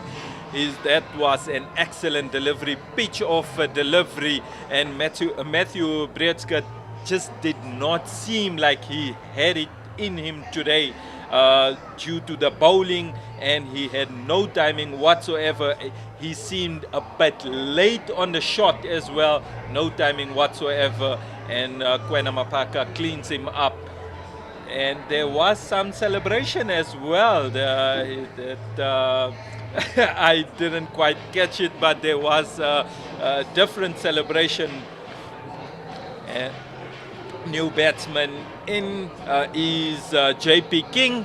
JP King, one of the two brothers, the CJ King, who's bowled 4 overs now. It's JP King, the other brother's turn to try and do it with a bat. Yeah, it's important here, after getting some runs last week, JP King, that he continues that form, because his partnership with John du Plessis was vital in getting the Dafabet Warriors home in that game against the Hollywood Bets Dolphins. And remember, he's also been picked up here as a local. Well, he will be a local when he plays for JSK. Is a big shout again, and umpire Gasa's not interested once again. JP King will be a Joburg Super King, and Quena Mapaka is offering him some advice on how to hit the ball. You can see there's Quena's fans that he was sharing his celebration with, asking for them to go upstairs. No, that definitely looked like it was a bit touched too high on that. Remember JP King, that's again the terrific ball, how he bowled Matthew Breedska. And that's signed to his fans. Oh, that one's narrowly missed the leg stump, and umpire Gasa heaping misery upon Quena here with a signal of wide. And that is the swing I'm talking about. That there is that subtle swing, and it late swing. It puts enough doubt in umpire Gaza's mind that would it have really hit or just missed it. Remember, we do not have the luxury of the technology, so he has to go with what he sees. That is struck in front, and the Lions players are absolutely mesmerized as to how that's not out. I think there was an inside edge onto that one. It's much easier for us to comment on it when we're up here. Umpire Gasa feeling the heat. It is crisp and cold up here in the commentary gantry, but down there, boy oh boy, is it hot stuff. Look at this one again. Oh, goodness gracious. Oh, and maybe an inside edge and going under the stumps as well if you're a Warriors fan. It's a tough task here for JP King. And he'll get off the mark with a shy at the striker's end. Zubair Hamza not hitting the stumps that time, but now JP King can rest for delivery before. Oh no, it's the end of the over. We were quicker than the scorer, so he'll have to continue facing Mureki as we end the third, and it's 12 for 1. There will be no rest for JP King as Moreki comes on for his second over, and Moreki's been spot on in his first over, so it will not be easy.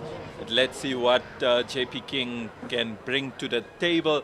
Unfortunately for them, they cannot have quite overs Warriors if they want to get anywhere close to the total, and 12 after 3 is not what they would have wanted. The start they would have wanted, but they can always change that as Moreki runs in. Slip in place, and this one again hitting the pad of JP King, and Zubair Hamza showing us how well maintained the fields are here. Well watered as he slides into your frame there, almost like a Casanova slides up. It was brilliant to see. Just the slip in place, a very wide slip, so they are perhaps expecting that Moreki will be able to just offer up a little bit of width and catch the outside edge. There is a short third man who's almost in a gully position if he walks in quite quickly, just out of your frame. Again hits him on the pad. Mohakane quickly calls King through for a leg bye. So far, after 3.2 overs, we've got 13 runs. But what I want to concentrate on is out of those 13 runs, 3 has been leg byes. And what's more frustrating for the Warriors is out of this 20 deliveries, half of them has hit the pads. It just hasn't hit the bat. Certainly focused on hitting that stump to stump line. Does it again and cuts him in half, and that's almost like a bullet to the chest. He's been winded. Has Mohakane got to stand up and stretch? It's almost unbearable, but you have to front up. You have to put on your brave face because it's only you and your partner out there. Just have a look at this one again. Dug into the surface and jags back in, and maybe a little bit more than a rib tickler. It really is. It seems like Warrior batsmen are just not dealing with the swing and the bounce of the pitch. Again, stump to stump line. There was a no, yes. They're going to shy at the non-strikers, but he'll be home comfortably in the end.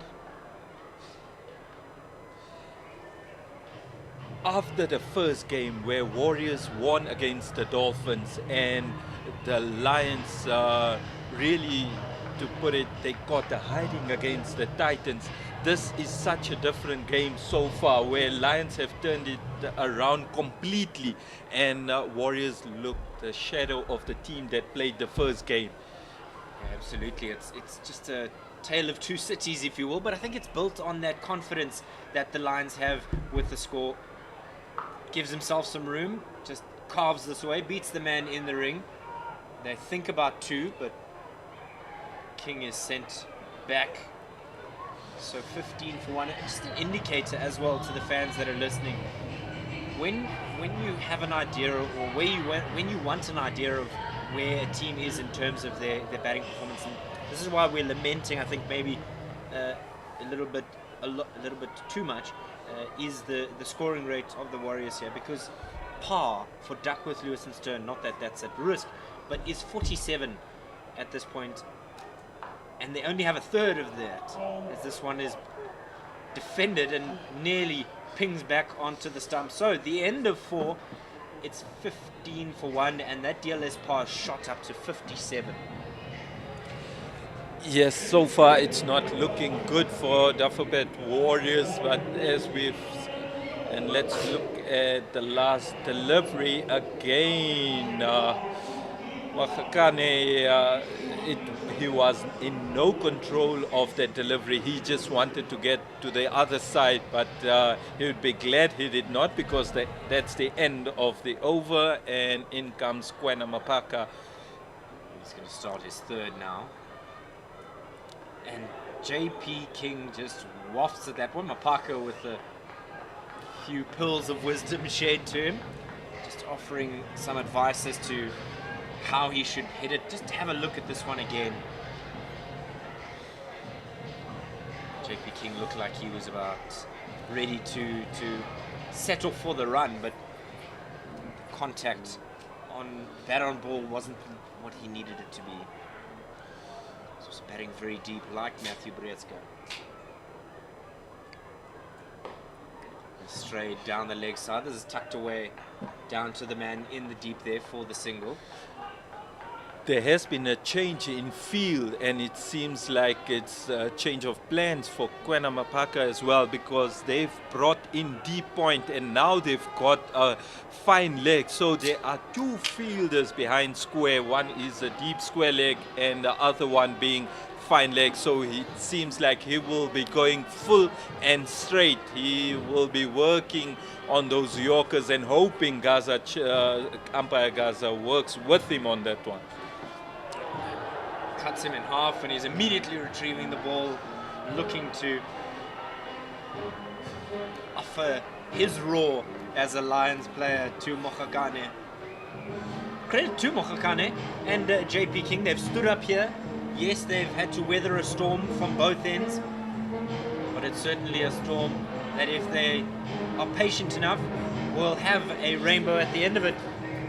They just have to make their way through this opening pair, and perhaps then they would feel that there's a little bit of an opportunity to then expand and put their foot down a little bit more. But the more that they hold back and try and see themselves through this period, the higher that required run rate climbs. It's 14.5. Tries to waft at that one and doesn't get anything for it. It's almost too good to catch the outside edge.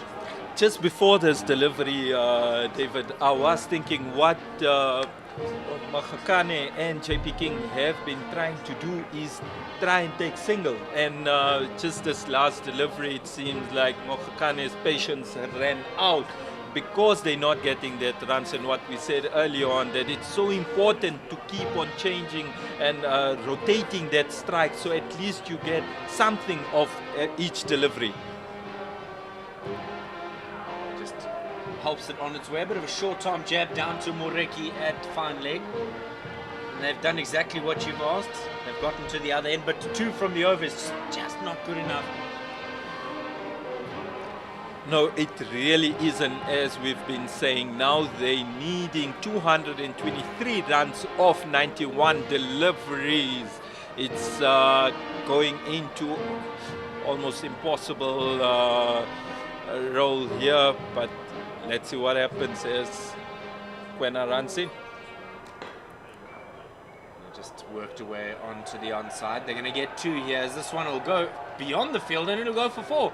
Almost looked like a nonchalant shot, but it was exactly what they would need, and a good release for the end of the over. There's 6 from it, and at the end of 5, it's 21 for 1. The Lions at the same stage were 29 for 1, so not that far adrift, but it's just that period post 10 overs that really makes a difference. They went from 89 for 1 to 148 for 3 in 5 overs. Yes, it was that over of Senaram Mutusami that the Makwetu, Wandile Makwetu, got 24 off his over, and that over seemed to have changed the dynamics, and it gave emphasis to the Lions. Absolutely, it did give some emphasis to their batting innings. Moreki continues, it strays onto the bat. Great bit of fielding there at close in mid-wicket. And Delano Potgieter is showing us that he's valuable not only with ball and bat, but in the field as well, stopping almost a certain boundary. That last shot of last over of Kwena Mapaka by JP King shows how good a ground Wanderers is, that you get value for your shot. It just looked like it will be a single or double, and it ended up being a boundary. Lightning quick outfield here at DP World Wanderers, despite the fact that the Gauteng region has been starved of rain. There was a little bit of a drizzle earlier in September, but other than that, we have not yet had the traditional thunderstorms that you'd expect up on the high veld. And that's why it's like a billiard green out here at the Wanderers. A couple of dry patches here and there, but you can be certain, as you said, once you just get it past the inner ring, it'll race away to the boundary. Short, hammered onto the onside, and the first shot in anger results in a 6. Nearly an opportunity for somebody to catch 50,000 Rand, but they've dropped the ball, so to speak. Looks like the Manak twins there. One of the Manak twins trying to get in the mix there. Prospects for the DP World Lions in the future. Hopefully it's not one of them that dropped the catch. And that's the first boundary for the Warriors in the 6th over. An excellent shot it was, just short of the length, and he picked it up so early and dispatched it way into the stands. Warriors would be hoping that this kickstarts their innings. And that's the worst way to follow up. Just straying down the leg side. It's the 5th wide of the innings when we're only in the 5th over. It's almost 1 and over. Well, it is 1 and over at this point. It has been poor by the bowlers throughout the day, as we said. Warriors as well gave away plenty wides, and Lions following suit. They doing exactly the same. Their bowling coaches will not be very happy. And those small margins can make all the difference when those games get tight towards the back end of the tournament. It's a lovely delivery, just a slow ball. Floated up. Mokhakane is upset with himself because he knows he should have done something more with it, but he was undone by the pace out the hand. It's good to see change of pace because given Kwena Mapaka and Moreki's pace, we would expect it to be going past, whistling past the batsman, and it's so good to see that change in pace, and that's what Mokhakane was not expecting, and that's what did him there. Able to take pace off the ball. You just want to get pace on the ball so that you can really lay into it. And Moreki, after misbehaving with that follow-up delivery to the 6, has done everything right according to what his bowling coach Alan Donald would have wanted. 300 test wickets for Alan Donald, so he knows exactly what needs to be done.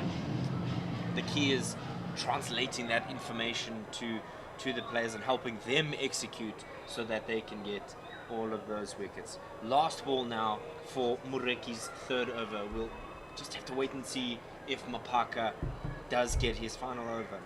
Short and chipped onto the onside. There's a man going around, but he's not going to cut it off. There'll be one bounce and over the rope for 4. End of 6 and end of the power play. 34 for 1. Lions would be pretty happy with that power play score, 28 for 1. Yes, they have not got many wickets. It's only been 1 wicket of Matthew Breedska, a big wicket of the captain Matthew Breedska. We know how aggressive he bats, and if he gets going, he could have been a big plus for the Warriors, but it wasn't to be. And after the power play into the 7th over, it seems like Lutho Sipamla is ready to roar. He has got ball in his hand and he is ready to start the 7th over. Yeah, field spreading nicely now. So deep square, fine leg, 3rd man, and deep point. Everybody else inside the ring. So Pamela struggled a little bit over the last little while. Didn't go sold. He went unsold rather in the SA20, and this one is indicative of where his struggle with form is at the moment short wide and spanked away to the boundary for 4. Yes, that was pretty short and wide. And if you look at the Lions field, they have 5 in the inner ring, so they're choosing to attack instead of defend. And it's good to see because they do have runs on the board, but not with deliveries like that. They can't have 5 fielders in the field. Straight to this time, and they drop and run, and there's a shy at this non-strikers in. If you are a man of the odds, you've got to believe at some point Zubair Hamza's going to hit the stumps. The amount of times he's lobbed it towards the wickets. Let's have a look at this one again. It's a straight to delivery, drops, and Mohakane is interested in getting at the other end, and King says, hold your horses, go home. And has to throw in the dive of despair.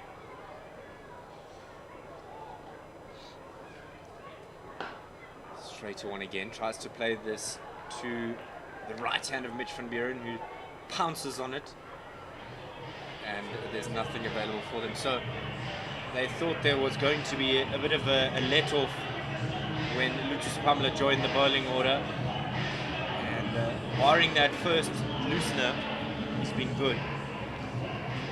He really has been good. And Zubair Hamza, as you said, he had shot at a stump 3 times and has hit not one, but as you said, chipped up in the air, missed time shot over his head, and Mitch van Buren does the fielding. Unconvincing shot there from JP King.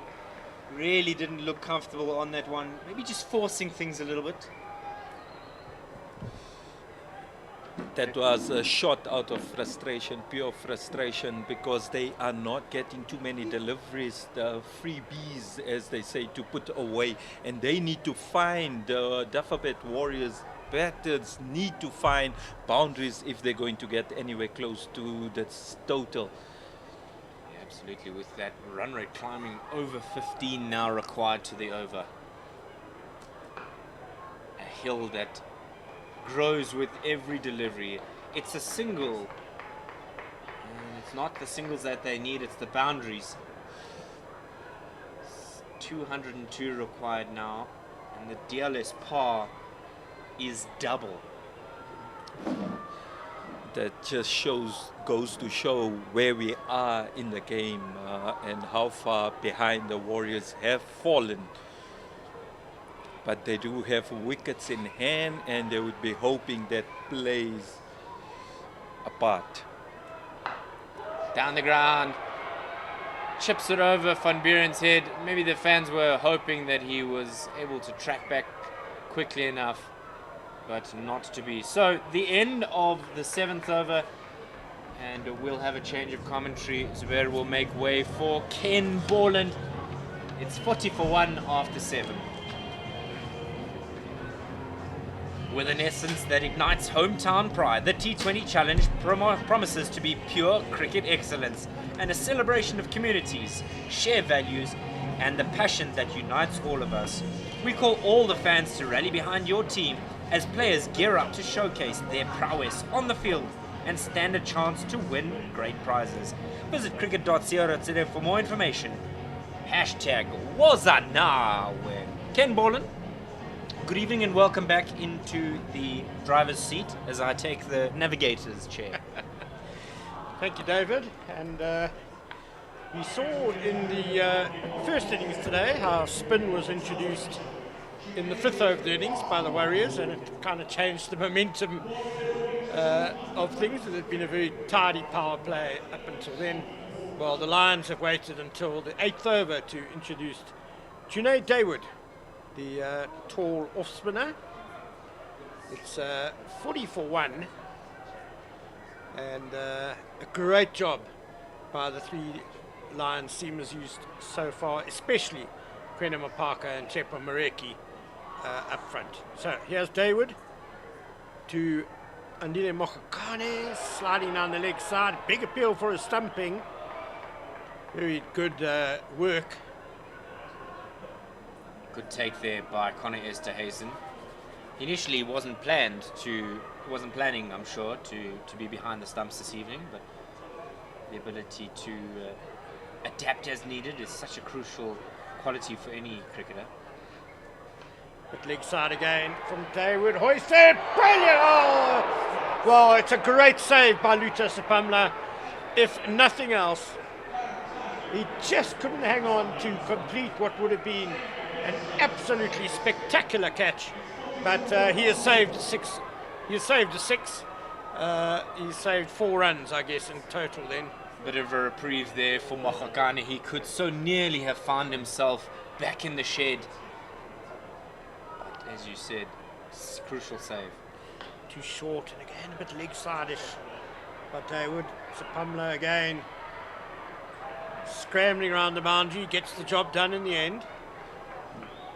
It's good attendance this evening, Ken, from the Johannesburg faithful coming out here to the DP World Wanderers. Yeah, it's a very nice crowd. There's a good buzz around the Wanderers Stadium. Lovely weather too.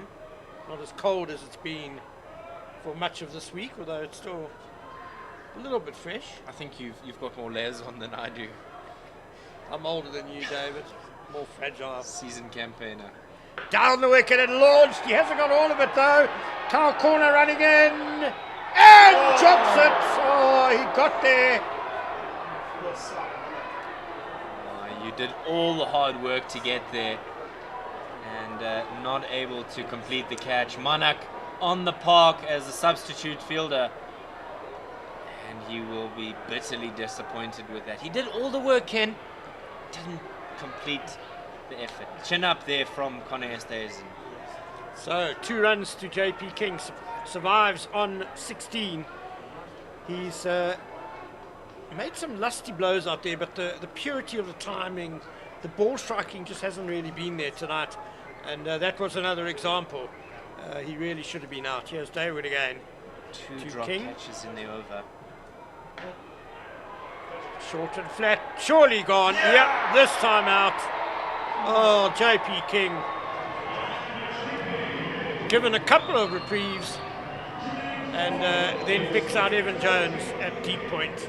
That's a bit of a soft way to get out. It almost looked like an attempted bouncer there from Dawood. He really lobbed it into the surface there and it just set up for JP King. Didn't quite get all of it, and a simple completed catch there for Evan Jones. Let's have a look at this one, Ken. Yeah, it's a horrible jag down, and you just see JP King's head go back. As he hit it, he realised, oh no, I've hit it straight to the fielder. Sure, Junaid Dawood would say to you, well, I've bowled exactly to my field. Job done. And you can see that evidenced by his celebration. But Swanepoel makes his way to the wicket, 46 for 2. And he's got a partner, Makwetu. Is it a bridge too far, Ken? Or is it within the realm of possibility? Well, that's why Swanepoel's come in, I believe, because this innings is really just stagnating, a run rate of just 6 to the over. The rate required is 15.7. So they need something exceptional to the Warriors in these next 12 and a bit overs. And Paya Swanepoel, he can hit a long ball, and he's going to have to be at his very, very best to get the Warriors back into this contest.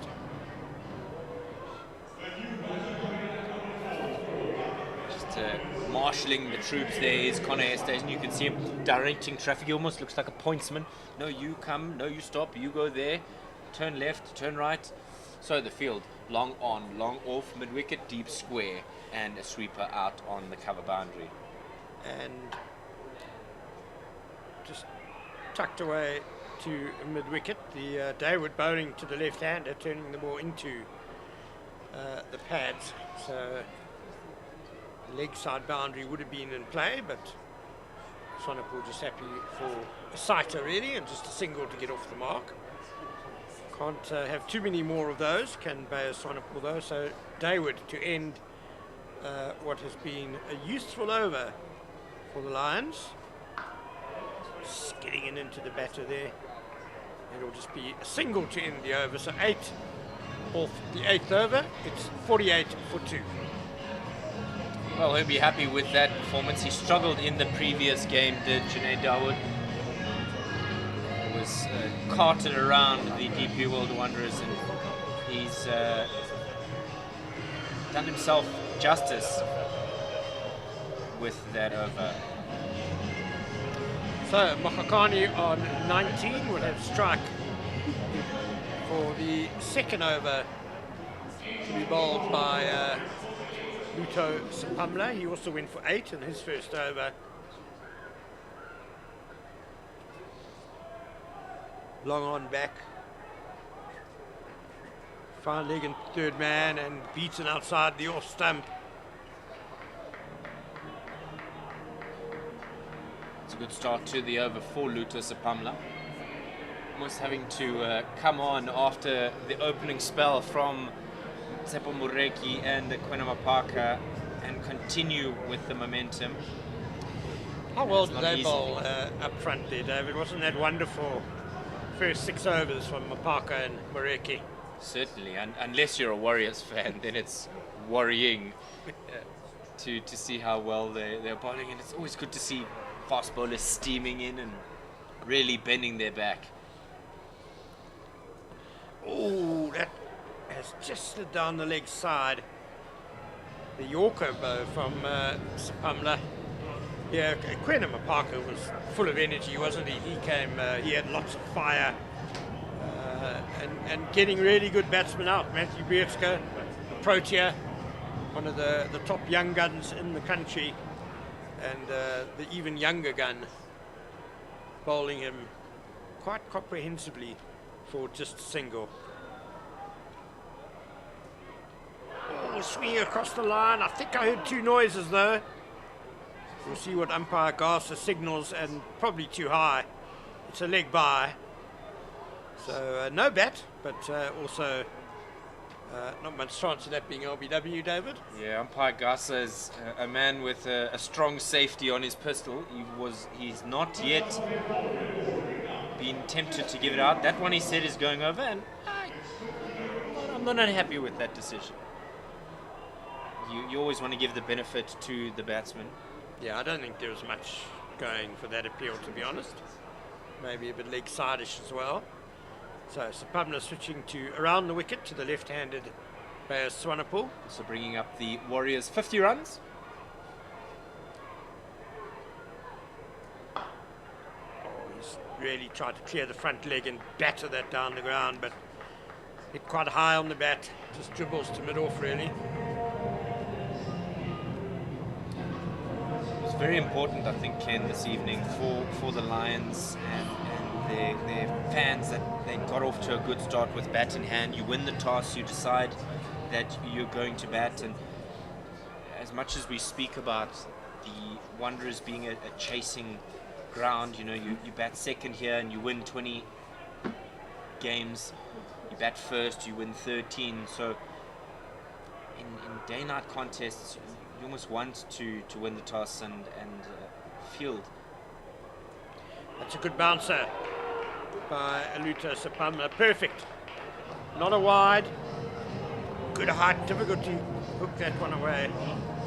And you almost want to be tempted to say I'll bowl first and chase under the lights, but today the Lions were just on a different level completely, and I think it's important for them in terms of their confidence that everyone along the batting order contributed something in some way or another, barring that of Zubair Hamza.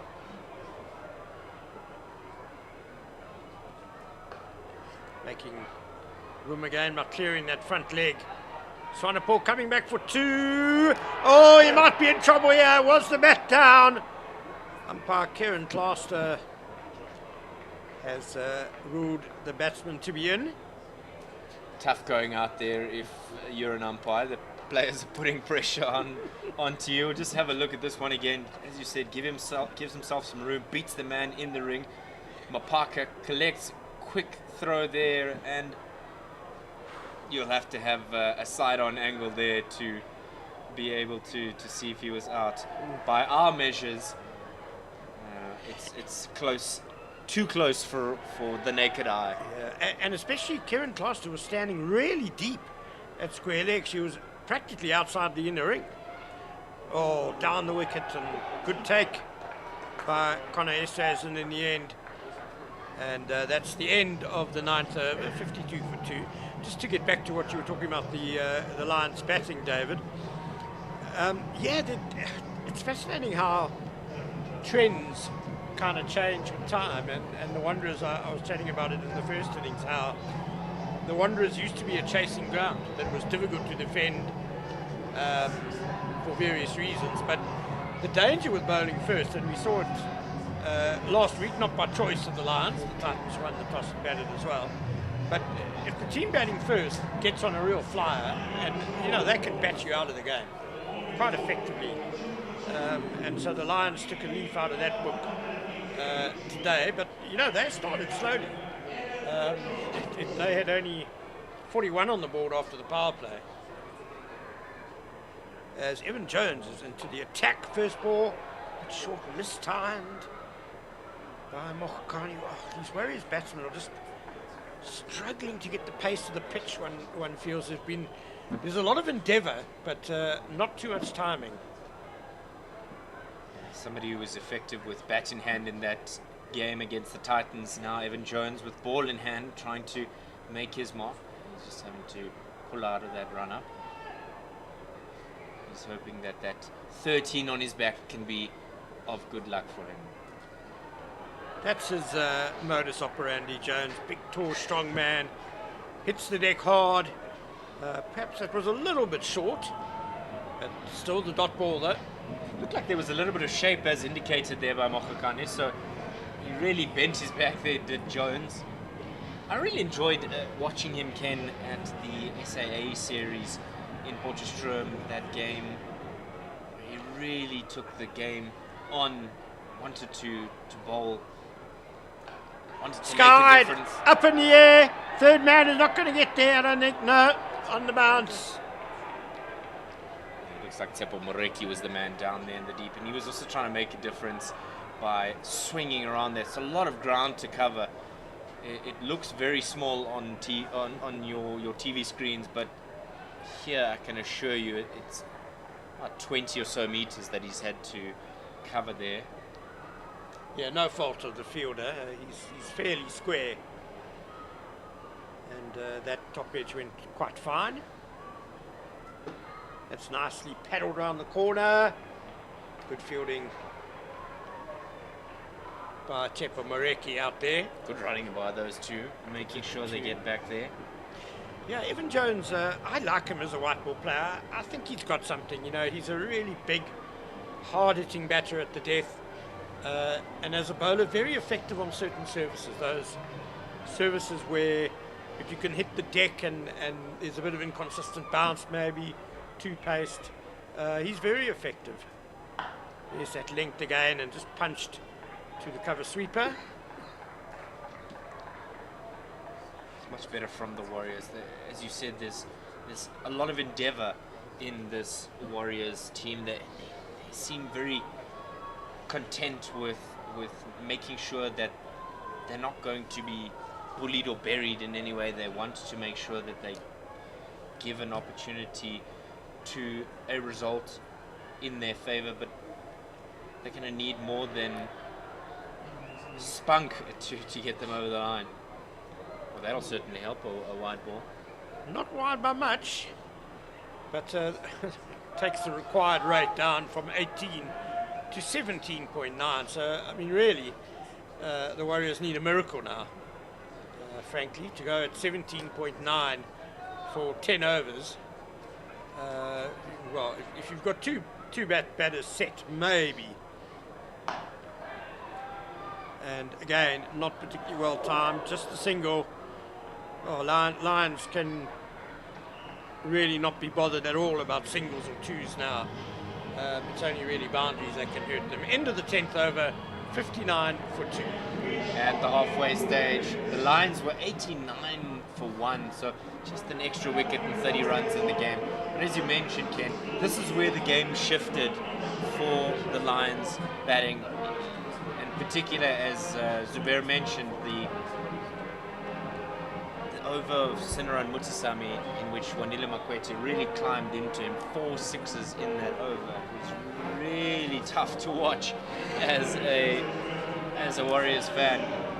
I am reminded of the famous Oval Test match of 1994, when Devon Malcolm was hit on the head when batting by the Proteas and was suitably enraged that in the 4th innings he took 9 wickets and bundled South Africa out for a really cheap score and a massive win for England. Well, the change really happened for the Lions when Wandile Makwetu got hit on the head as Pamela, a wild swing from Beyers Swanepoel, losing his shape there a bit. And Makwetu got hit on the head by an accidental beamer from Siaplaki. He had something like 23 of 29 balls at that stage.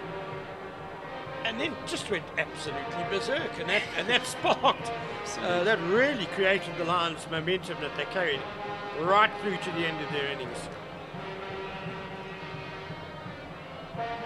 Again, swing and a miss. Yeah, and it almost felt like the Terminator when he scopes out a target and thinks, this is the one I'm going after, and Wandile Makwetu decided Sinaran Mutasami was to be the sacrificial lamb, so to speak.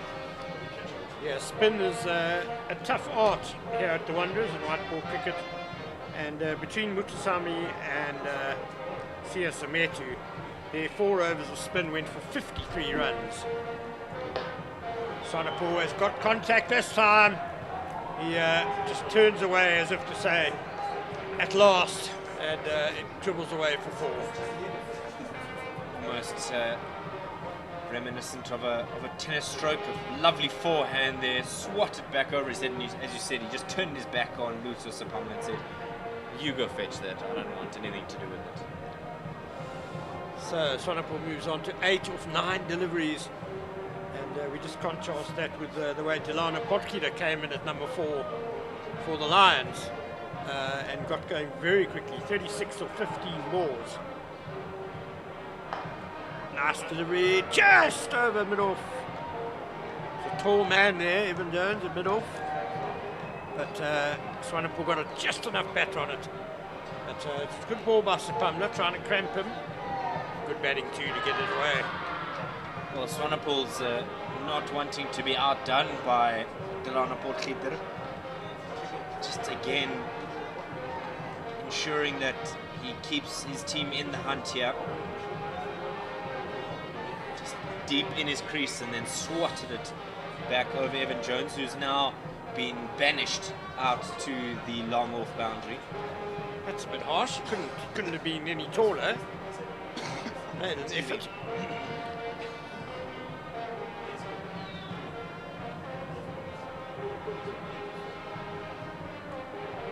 Oh, again, Sapamla following the batsman really well there.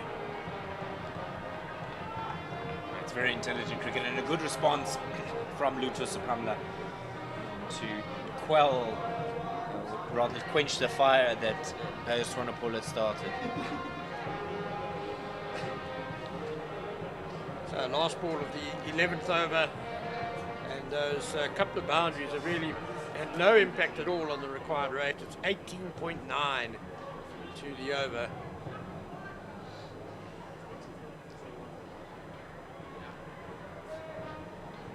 Slight pause from Sapamla, no change to the field. Down the wicket and swinging hard, but inside half of the bat. And a single to end the over, so 9 off the over. It's 68 for 2, 11 gone. And it's another shot, Ken, as an indication of your assessment with the players not reading the pace of the pitch. People who are reading the pace of the game are those kids enjoying their time with a beloved mascot, Leo the Lion. Having a bit of a dance party, celebrating Lions' success. Probable Lions' success. Success thus far. It's a contrast in mood from last week's.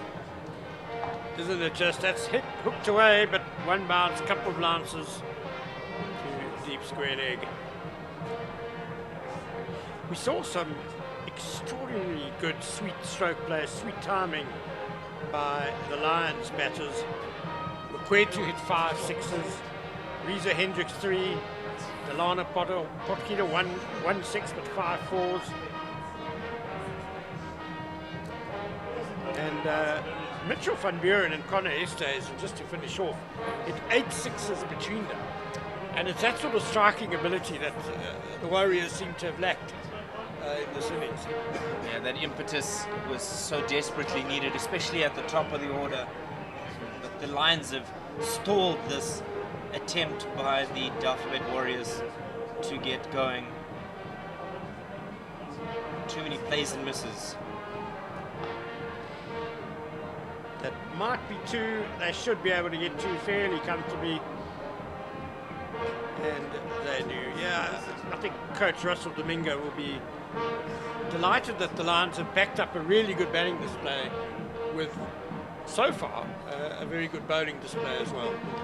Yeah, and it was that batting display, Ken, that, as you mentioned, was built on the back of that Makwetu and Hendricks partnership, and then the roof on the house was that of Mitch van Buren and Connor Esterhuizen. That's nicely timed on the hook, but straight to the man, just behind square on the boundary. And crucially for them, I almost thought for a moment that by sending in Esterhuizen and Van Buren when they did, ahead of Evan Jones, I thought maybe they've missed a trick here, and they were all too eager to prove me wrong. Yeah, well, Zubair Saleh and myself had the same thoughts, and we now know why that was done. Oh, that's actually going to work out quite nicely for umpire Claster has a second thought about it and decides it was a wide. 9 wides now in the Warriors innings, but they've only hit 5 fours and a 6, would you believe? And we're in the 12th over, so boundary hitting, a bit of an area the Warriors need to look at for T20 cricket. And I don't believe the pitch has really changed nature at all, David. No, this is the 4th innings of the day to be played on this strip. You'll remember that the curtain raiser was played on this, and both teams happy to score 200 earlier in the day as Stain City took on Queens in a school's SA20 game. So there are runs in this here field. It's just whether or not you are correctly disposed to achieve those heights. That's a nice shot by Baz Swanepoel through the covers, and a much desired boundary to end the over for the Warriors. It takes them to 77 for 2 after 12 overs. I guess, David, that it is maybe quite hard for teams on the coast to come up to the high field, especially this early in the season, and immediately become accustomed to the pace of the wicket. But I mean, it's almost the slowness of the pitch. It's not a particularly slow pitch, but No, I mean, if not you at dig it in, it's not whizzing through. But isn't that what the Warriors are used to down in Caberca? Certainly, St George's can be a challenging wicket to bat on. So, I recall a particularly hard-fought knock by Dean Algar at St George's. I think in a game where he carried his bat one of the times that he did, and maybe de Villiers as well on Test match cricket. You have to really graft for your runs. You never really feel like you're in, but here it's almost like the Warriors batters have never really felt like they were in. They never, struggled a little bit and then have come right. It's just seems an arduous task. So Junaid Dawood has changed ends to the caller drive end, bowling to Andile Mokhokane on 27. He's got protection on the deep cover boundary, long on, long off, deep square leg and cow corner. Bowled a little bit short in his first over. got a wicket with a short one, but conceded 8 runs. It's a better length and swatted down to long on. I think he hit that a lot straighter than he would have hoped. He wanted to hit it out to cow corner and possibly set out for 2. Just was a lot straighter than anticipated. So now he's got a left-hander to deal with, as Dawood. He's got protection now on the long boundary leg side. And a number of fans eagerly hoping that they could grab themselves 50k. The current flatter at the LBW Peel and Gibbon. And finally umpire Gasa relents to an imploring bowler. But as Zubair said, unless it's 100%, don't give it out. And umpire Gasa certain that was plumb in front. It was pretty straight, I think, and quicker. Yeah, I think height may be a bit of an issue, but definitely looks straight enough. And good piece of bowling by Junaid Dawood, who has his second wicket. Bears trying to put out for 18 or 16 deliveries. He hit 3 fours, but couldn't really make much of a dent in that massive required run rate, which is now up to 21.1. Put yourself in the shoes of Robbie P. Do you send out the next man on the list, or do you send out the man who is in need of time in the middle?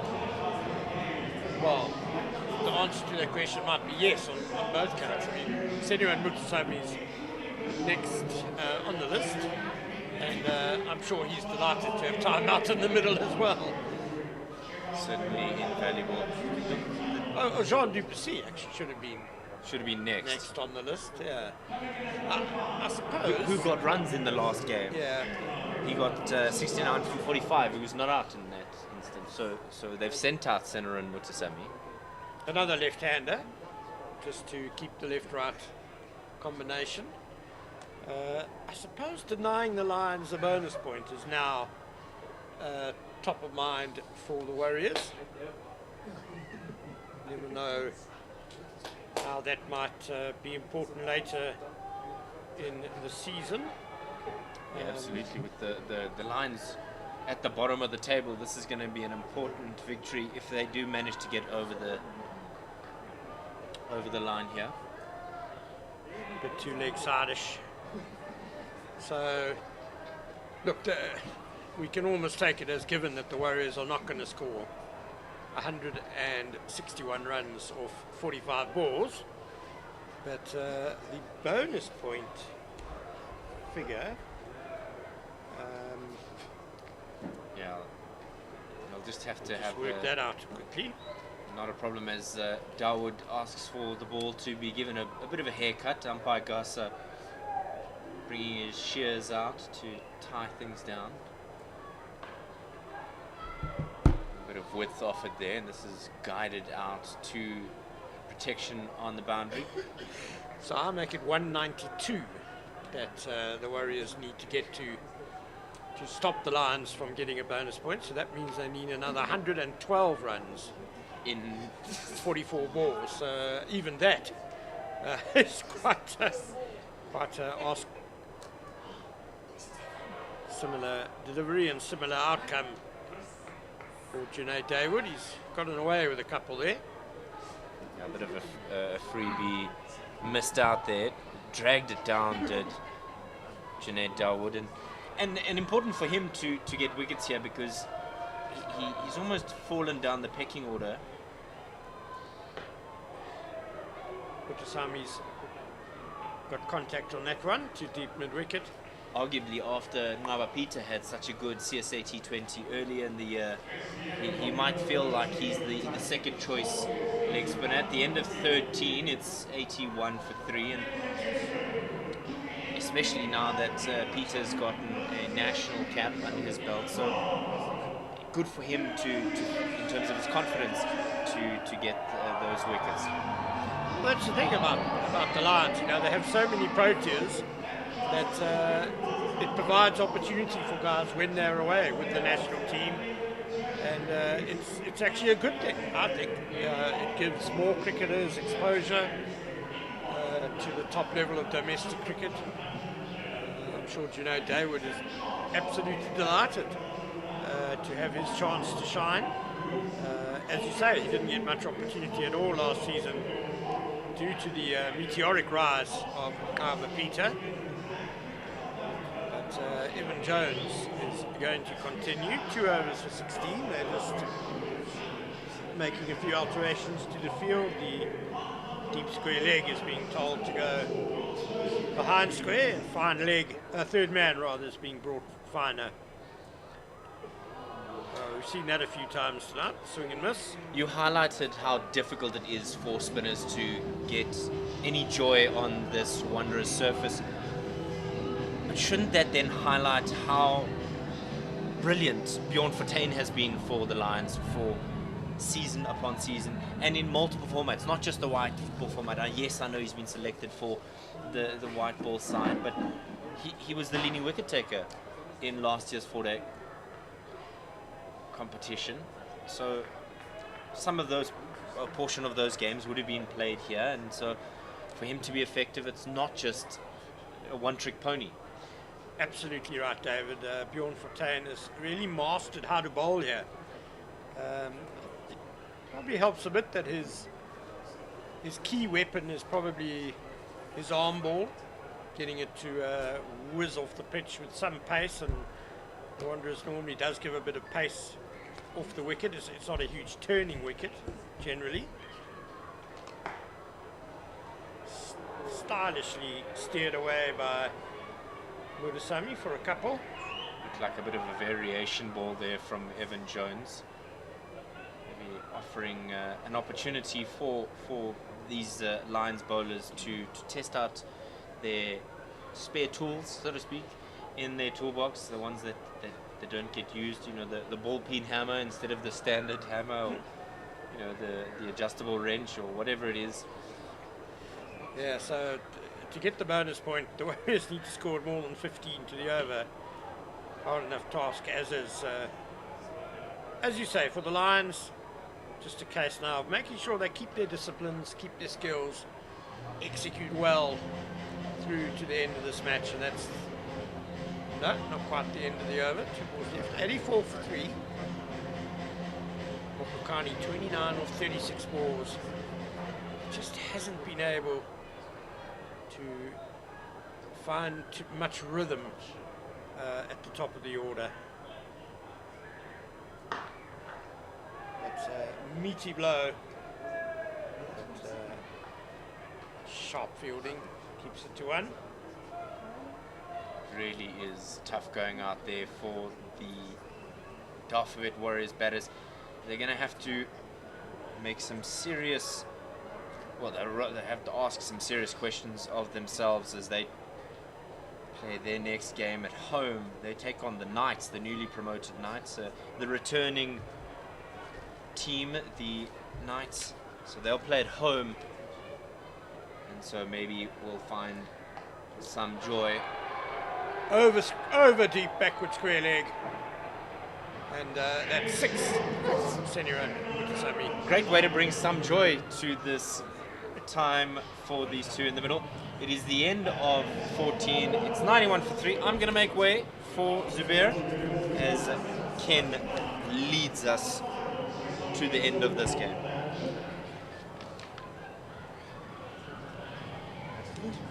So, just a reminder of the 1 million rand one-hand catch competition. Stand a chance to win 1 million rand at the end of the T20 Challenge tournament. Simply catch the ball with one hand off a 6 hit during a televised T20 Challenge cricket match. The catch must be captured and clearly visible on stadium video or TV camera broadcast, as it will be audited. Visit www.cricket.coza for more information. War's on our way. Be part of it. And part of it now. Welcome back to Zubair Saleh. Thank you, Ken. It seems like Junaid is being continue. He's going to continue with his spell here. He's into his third over. The umpire Sipelele Gaza and Junaid were just having a chat. I don't know what's that about. Oh, it's regarding the tape he's wearing on his fingers. And as you know, you are not allowed to come in with anything on your fingers, whether it be banded or something, into the game. If you happen to get injured during the game, it's totally fine. You could bowl with it, but as a bowler, you cannot bowl with having something on your fingers which you've come into the game. Oh, it's only been picked up after 2 overs. Better late than never. Correct, yeah. So Lions in the driving seat at this point in time. They just need to see it over. Oh, massive turn for Junaid there, and that's a wide. It's been called a wide by Sipelele Gaza there. Wow, that was a lot of turn. That's the most turn we've seen tonight.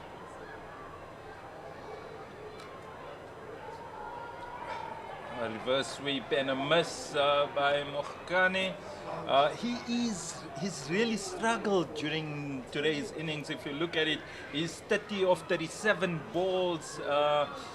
Compare that to some of the Lions batsmen, it's really tough going for him there. He puts one over point. It was short and wide. And Cody Yusuf gave a good chase. There's a chance of a run out, but the throw is quite slow. Yeah, Zubair, David, Midge and I were just discussing about, obviously the Warriors need to relook their batting. I'm not sure why Jordan Herman wasn't playing today. Matthew Breetzke has come in, but Jordan Herman, one of the rising stars of T20 cricket, has done really well in the SA20. It's full, and oh, that's an excellent catch by Kwena Mapaka. What a catch by Kwena Mapaka. He's pulled off a blinder. Yeah, he's a very good athlete all round. Is Kwena Mapaka. Another thing he shares with Kahisa Rabada, who himself has taken some great catches here at the Wanderers. Let's have another look at this one. And there you see Mapaka Excellent. diving to his left. Was Made a- the yards to get there. It was a straighter ball, and Mutusami opening the face of the bat and trying to put it over covers, but getting a bit too much on the edge and only able to hit towards point where Kwena Mapaka takes an excellent catch. One for the books. He will remember this catch for a while there, Ken. Yeah, he's having a very good day. Bowled extremely well up front with the new ball, 3 overs, 1 for 11. And now a very nice catch too, as there's a replay again. What an athlete. New batsman is Patrick Kruger.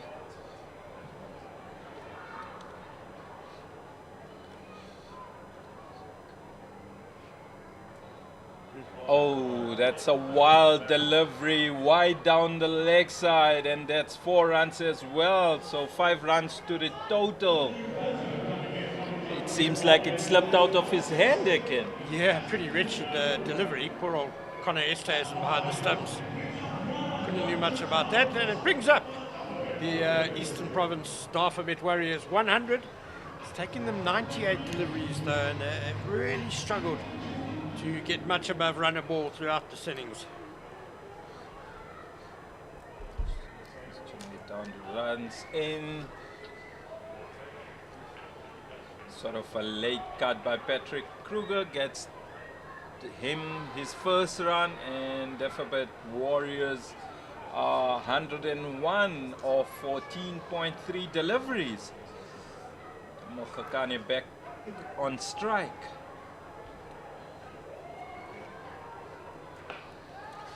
Shot, and it's been played at deep mid wicket just for a single.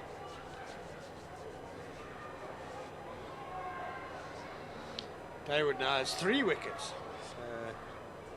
It's a very successful night for him. Leg spin again, doing wonders for the Lions in T20 cricket. Oh, that's an excellent stop by the captain, Mitch van Buren, but he's hurt himself a bit in that process. And that's the over.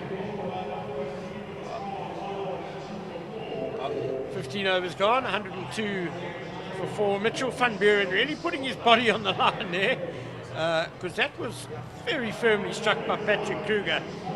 He's a big, strong man, Patrick Kruger, and he can certainly hit the ball very hard. And Mitchell van Buren, I think, might be about to have a bowl. Not going to be deterred by that blow on the knee, or by the fact that he really doesn't bowl much in T20 cricket. Yes, in the past I have seen Mitch van Buren bowling leg spinners, and I have witnessed in the warm-up games that he's bowled off spinners, so right arm offies, and I happened to ask him, Mitch, when did you change from leggy to offie? And he said, it's been recently that I've changed to, as an off spinner. So it must be good being Mitch van Buren, that you can change halfway in your career from a leggy to a offie. Not many can say that. So let's see what he's got to offer. I mean, why not, Ken? 5 overs to go. The Dafabet Warriors need 138. That's his first delivery. And Mokakane swipes it hard, but he only manages to get a single there. Yeah, why not indeed? I mean, it's the ideal situation when, you know, the result is assured. It's a chance for Mitchell van Buren to just get some practice in case he's ever needed. Oh, and that's a huge hit by Patrick Kruger. He's put it into the stands, and that's 6 runs. Mitchell van Buren has bowled 1 over before in the CSA T20 Challenge. That's in 28 matches now for the Lions, and he went for 10 runs in that 1 over. He's gone for 7 off 2, so he's in danger of improving on that mark.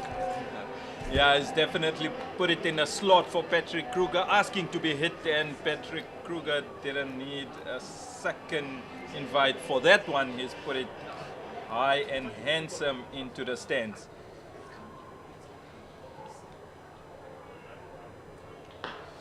And he goes again, but that's in the gap, and they trying for the second, and they do make it back safely. Zubair Hamza, they're fielding, and the throw not getting in time to corner Esterhuizen. We are on Nelson after 15.3 overs. Let's see if Nelson does do the trick or not. Oh, it's a short delivery, and 6 yet again. So Are you in the David Shepherd school of umpiring, Zubair? When you're standing and Nelson is up, do you do any weird body contortions? not at all. We are told that we are not there yet. We should stick to simple and basic stuff. And that's 6 number 3. Can someone catch single-handedly? Unfortunately not. And 2 of the spectators have collided as well. Hope they are okay. Well, definitely Mitch van Buren's look on the board isn't. He's already conceded 21 of his 5 deliveries that he's bowled. So his outing as a bowler is not going that well, unlike his batting.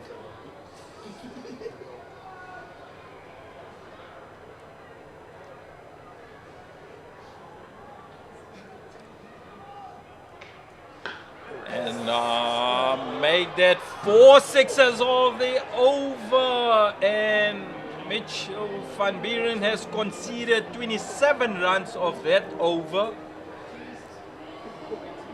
So for the bonus point, to deny the Lions the bonus point now, I make it 192 that the Warriors need to score. That over's put it slightly more into view for them. They need 63 runs off the last 4 overs, which is doable to deny the Lions a bonus. Well, the Lions will be, I think, pretty upset if they don't get a bonus point out of this match. And the thing is, Ken,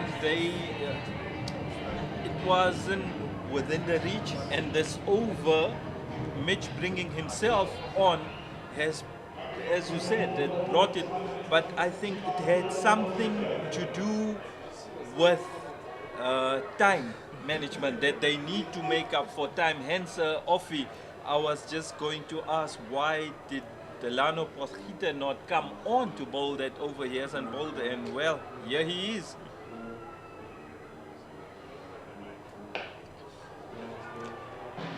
Okay, Mokgekane with a wild swing onto that one. He's trying to really trying to get something away, but it's just been not his night. Unfortunately, that's a T20 game, you know. It's a good point about the time constraints. Of course, the Lions need to bowl their 20 overs in a set time.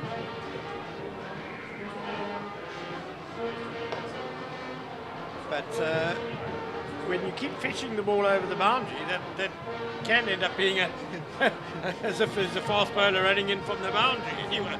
Yes, definitely. That's not helping the cause at all. If anything, it's the opposite. But mind you, you do get time when the ball has been hit over the boundary, and it does take those few seconds. So umpires do take that into account, and the fielding team will be compensated for those seconds. Is that a change in the interpretation of the laws? Because I was under the impression that being hit for lots of boundaries wasn't a mitigating factor. Mokgekane swipes yet again, but this time it's worked out for him. It's been fruitful, and he gets a boundary at last. So your odd boundary, your 4s and 6s that are just there, you don't get. But when the ball's hit over the rope, and when the fielders need to find the ball, and when it takes those few extra seconds, those are the ones that you will be compensated for. Okay. So any sort of lengthy delay in getting the ball back. That's correct. Because it doesn't make sense to punish the fielding team. It's not their fault that the ball is sort of lost. Well, it is their fault for bowling bad. Mokgekane trying reverse sweep. Unfortunately, it's not come off for him. Unfortunately, he gets a single of that delivery. 41 or 45 now for Mokgekane. He opened the batting. Patrick Kruger on strike. Oh, that's another 6 for him. A mighty blow. Good shot, a low full toss, and he converts Patrick Kruger. He's got pure strength, raw strength, and he puts that one into the stands. He didn't have a happy time with the ball earlier this evening, Patrick Kruger. But there you see, he's enjoying himself with the bat. Massive 6, having gone for 61 runs in his 4 overs with the ball. He's got 34 of 9 deliveries with the bat now. Roles have been reversed with him and Mitch van Buren, because Mitch van Buren scored 41 of 17 deliveries, and he gave away 27 of his 1 over, And same with Patrick Kruger. Now he's got 34 off 9. Junaid Daud changing ends.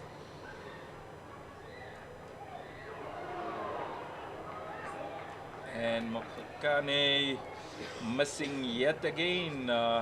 It was a straighter one and it hits his bed. It was there to be hit, but he's just not timing the ball today.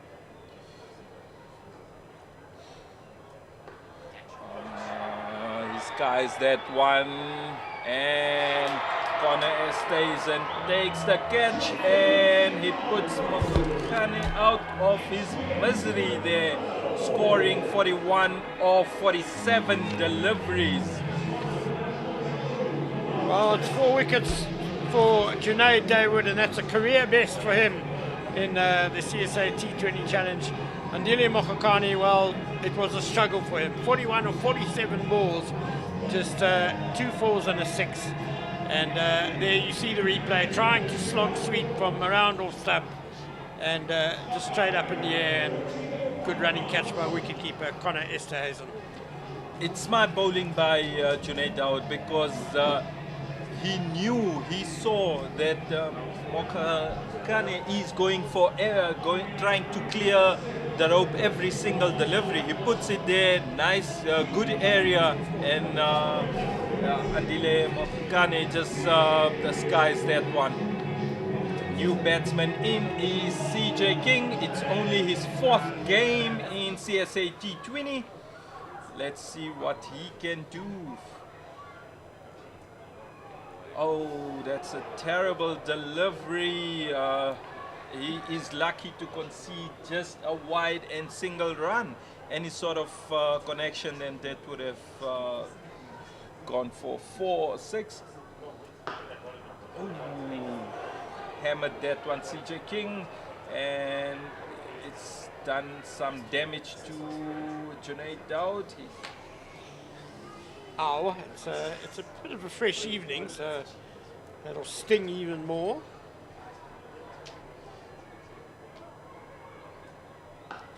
And CJ King puts that one over the boundary for 6 runs. Ball was there to be hit, and CJ King obliges him, puts that one over the boundary. There was a chance to take that single-handed catch, but no spectators inside. Watch the man in the grey shirt, in the grey jersey here, comes charging down the stairs. He was trying to get the one-handed catch, but was just too late.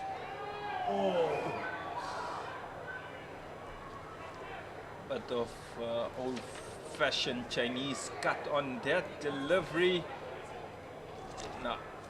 Junaid Dawood, brilliant spell, just brilliant bowling today. 3.5 overs, conceded 30 runs and taken 4 massive wickets. That was shot on the offside, and Quena takes it, and that's a 5-er for Junaid Dawood. So in his 4 overs, he's given 30 runs and he's taken 5 wickets. And he's only the 2nd bowler to take a 5-er in the CSA T20 Challenge at the Wanderers. I'm willing to bet that you'll never guess who the other bowler is to have taken a 5-er here in T20 cricket.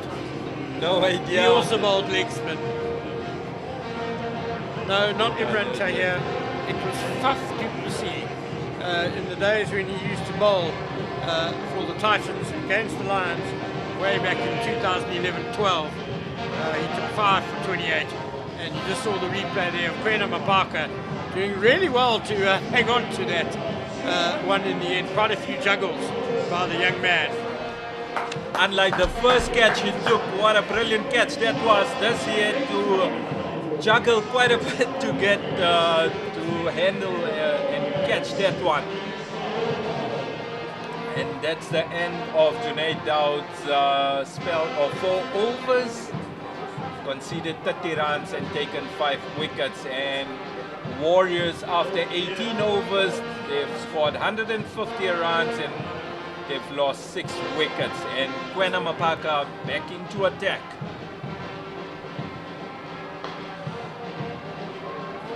Full and straight, CJ King drives, but straight to the fielder. He bowled beautifully up front, did Kwena Mapaka. Lively pace, he was accurate, he got a bit of zip, a bit of movement with the new ball. 3 overs, 1 for 11 were his figures, and he really started the stranglehold with the ball that the Lions have had.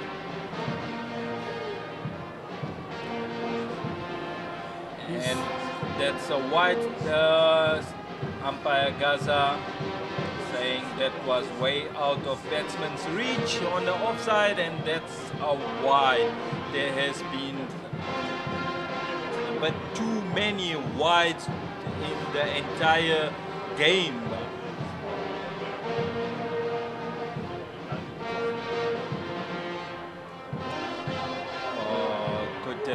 Good delivery, shaping away, going with an angle, left arm pace bowler. It's a side corner Esthazen, showing how it zipped, and he had to make quick changes, quick hands to grab that one.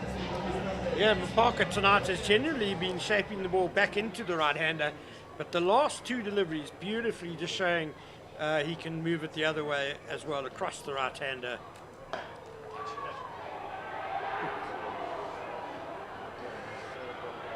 Lofted drive, just out of reach of Mitch van Buren. They do manage to take 3 runs though. Mitchell van Buren is so quick. I think he felt that he was in business there for a while, but the ball just kept going away from him. In comes John du Plessis quietly. He's such a good batsman. It just doesn't feel right him coming onto bat at number 8.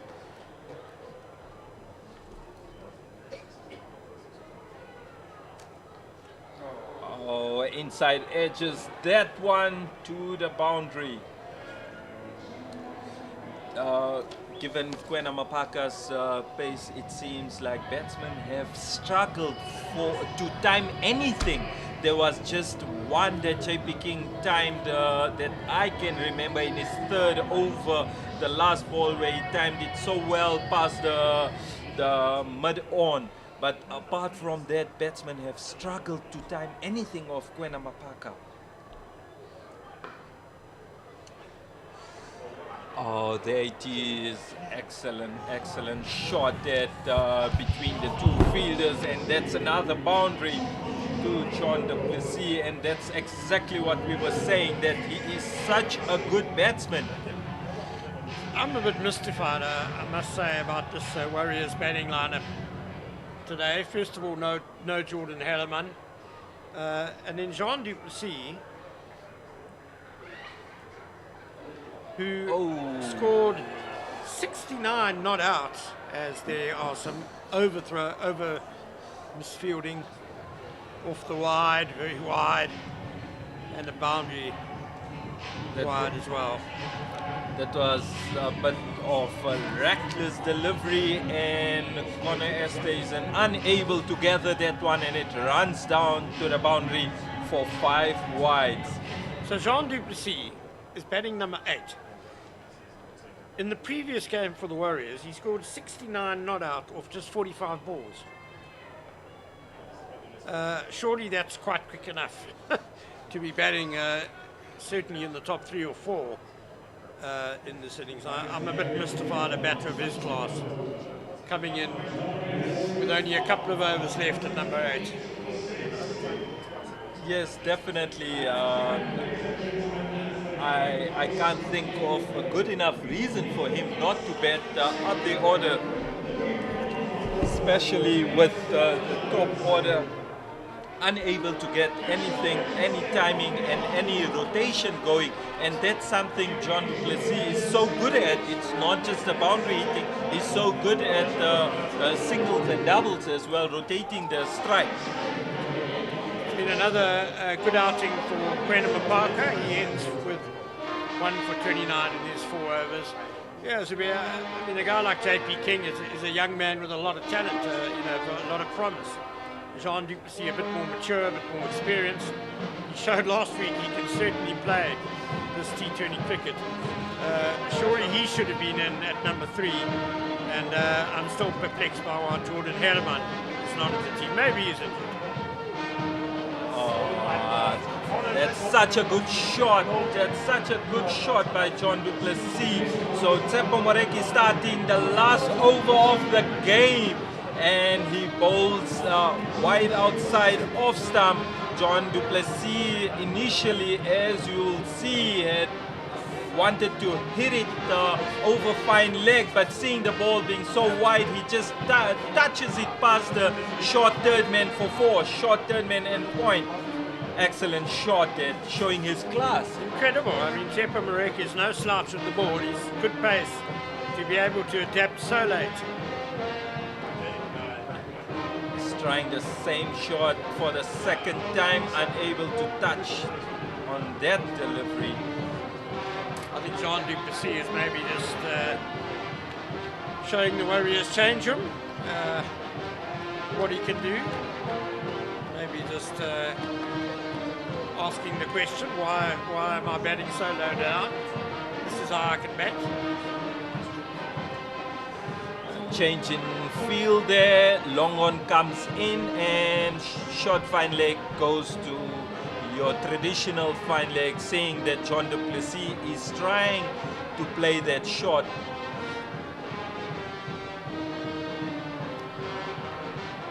It's good to see Lions attacking. They have 5 fielders in the field in the 20th over. Look, they got nothing to lose. Oh, good block hole bowling there by Tsepo Moreki. Yeah, it's good practice for him in a way. Bowling a final over, creating a bit of pressure with 5 men in the ring. He will no doubt have a goal in mind as to how many runs he wants to concede in this over. Put a match situation, I'm defending 8 or 10 or something like that. Reverse sweep once again, or reverse hit once again, switch hit once again. This time he does connect past the keeper corner, as they said, and John du Plessis collects yet another boundary. That's 4 boundaries for John du Plessis in his 6 balls that he's faced. He's already on 13 of 6, a bit too little too late, unfortunately, for Dafabet Warriors. Yeah, he's gone to 17 or 7 now, which just the sort of impetus that the Warriors could really have used at the top of the innings.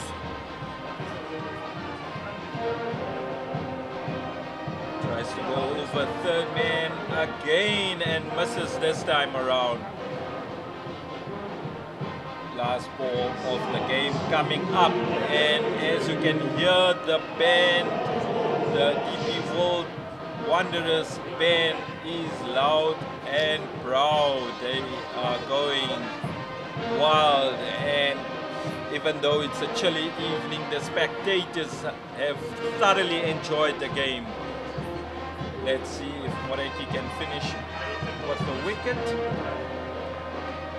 It's a shortish delivery.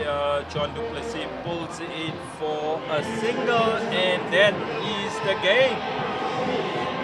Well, an overwhelming victory for the DP World Lions, winning this match by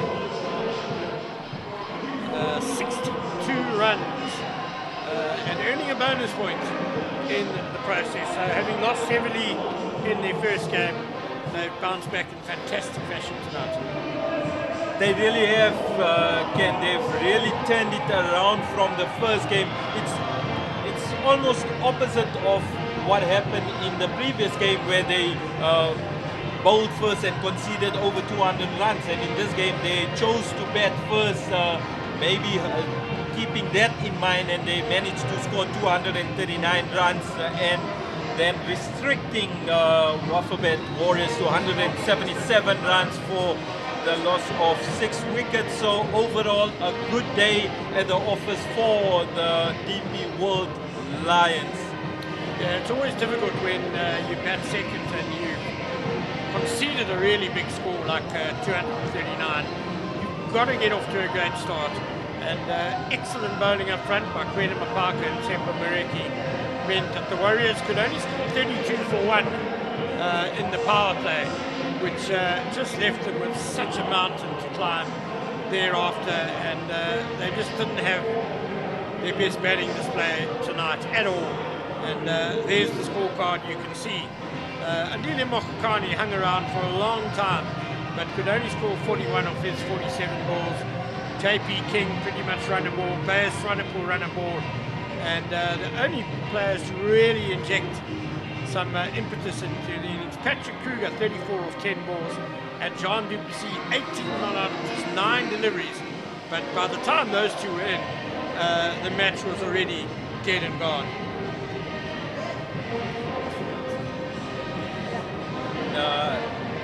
For the Lions, Kwena Mapaka and Tsepo Moreki started the innings, and Kwena Mapaka in his 4 overs conceding 29 runs and getting 1 wicket.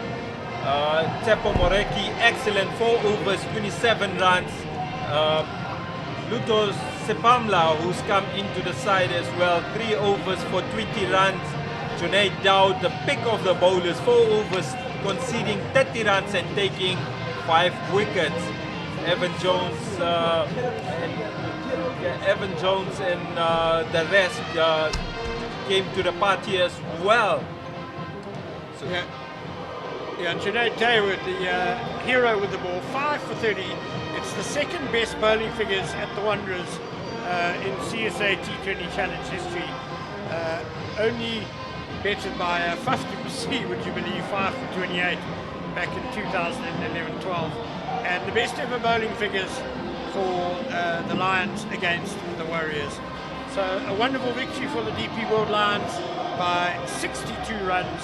They'll be back in action on Sunday against the Hollywood Bets Dolphins, and we do encourage you to tune in again then on Cricket South Africa's YouTube channel or on Pitch Vision. And it's been a very great pleasure for myself, Ken Borland, Zubair Saleh and David Minchley for us to bring you this game. And Zubair, any closing thoughts from you? As before the game began, we said that Lions historically they don't have a great start to the tournament, and then they get stronger as the tournament passes by and goes by, and that's exactly what has happened in this game. It's too soon to say anything as yet. Warriors, we remember last year they came in strong there throughout the tournament, so they would be hoping to come in the next game and restart sort of their tournament, and Lions would hope to carry on. Thanks a lot, Ken and David, for the game, and it's been a pleasure. Yeah, so just to sign off, Mitchell van Buren has been named the batter of the match for his 41 not out of 16 balls, included 4 sixes. And I'll be very, very surprised if Junaid Dawood is not the bowler of the match for his figures of 5 for 30. Thanks very much for joining us. Yeah, Junaid Dawood confirmed bowler of the match. And with that, it's a very good night from the DP World Wanderers Stadium.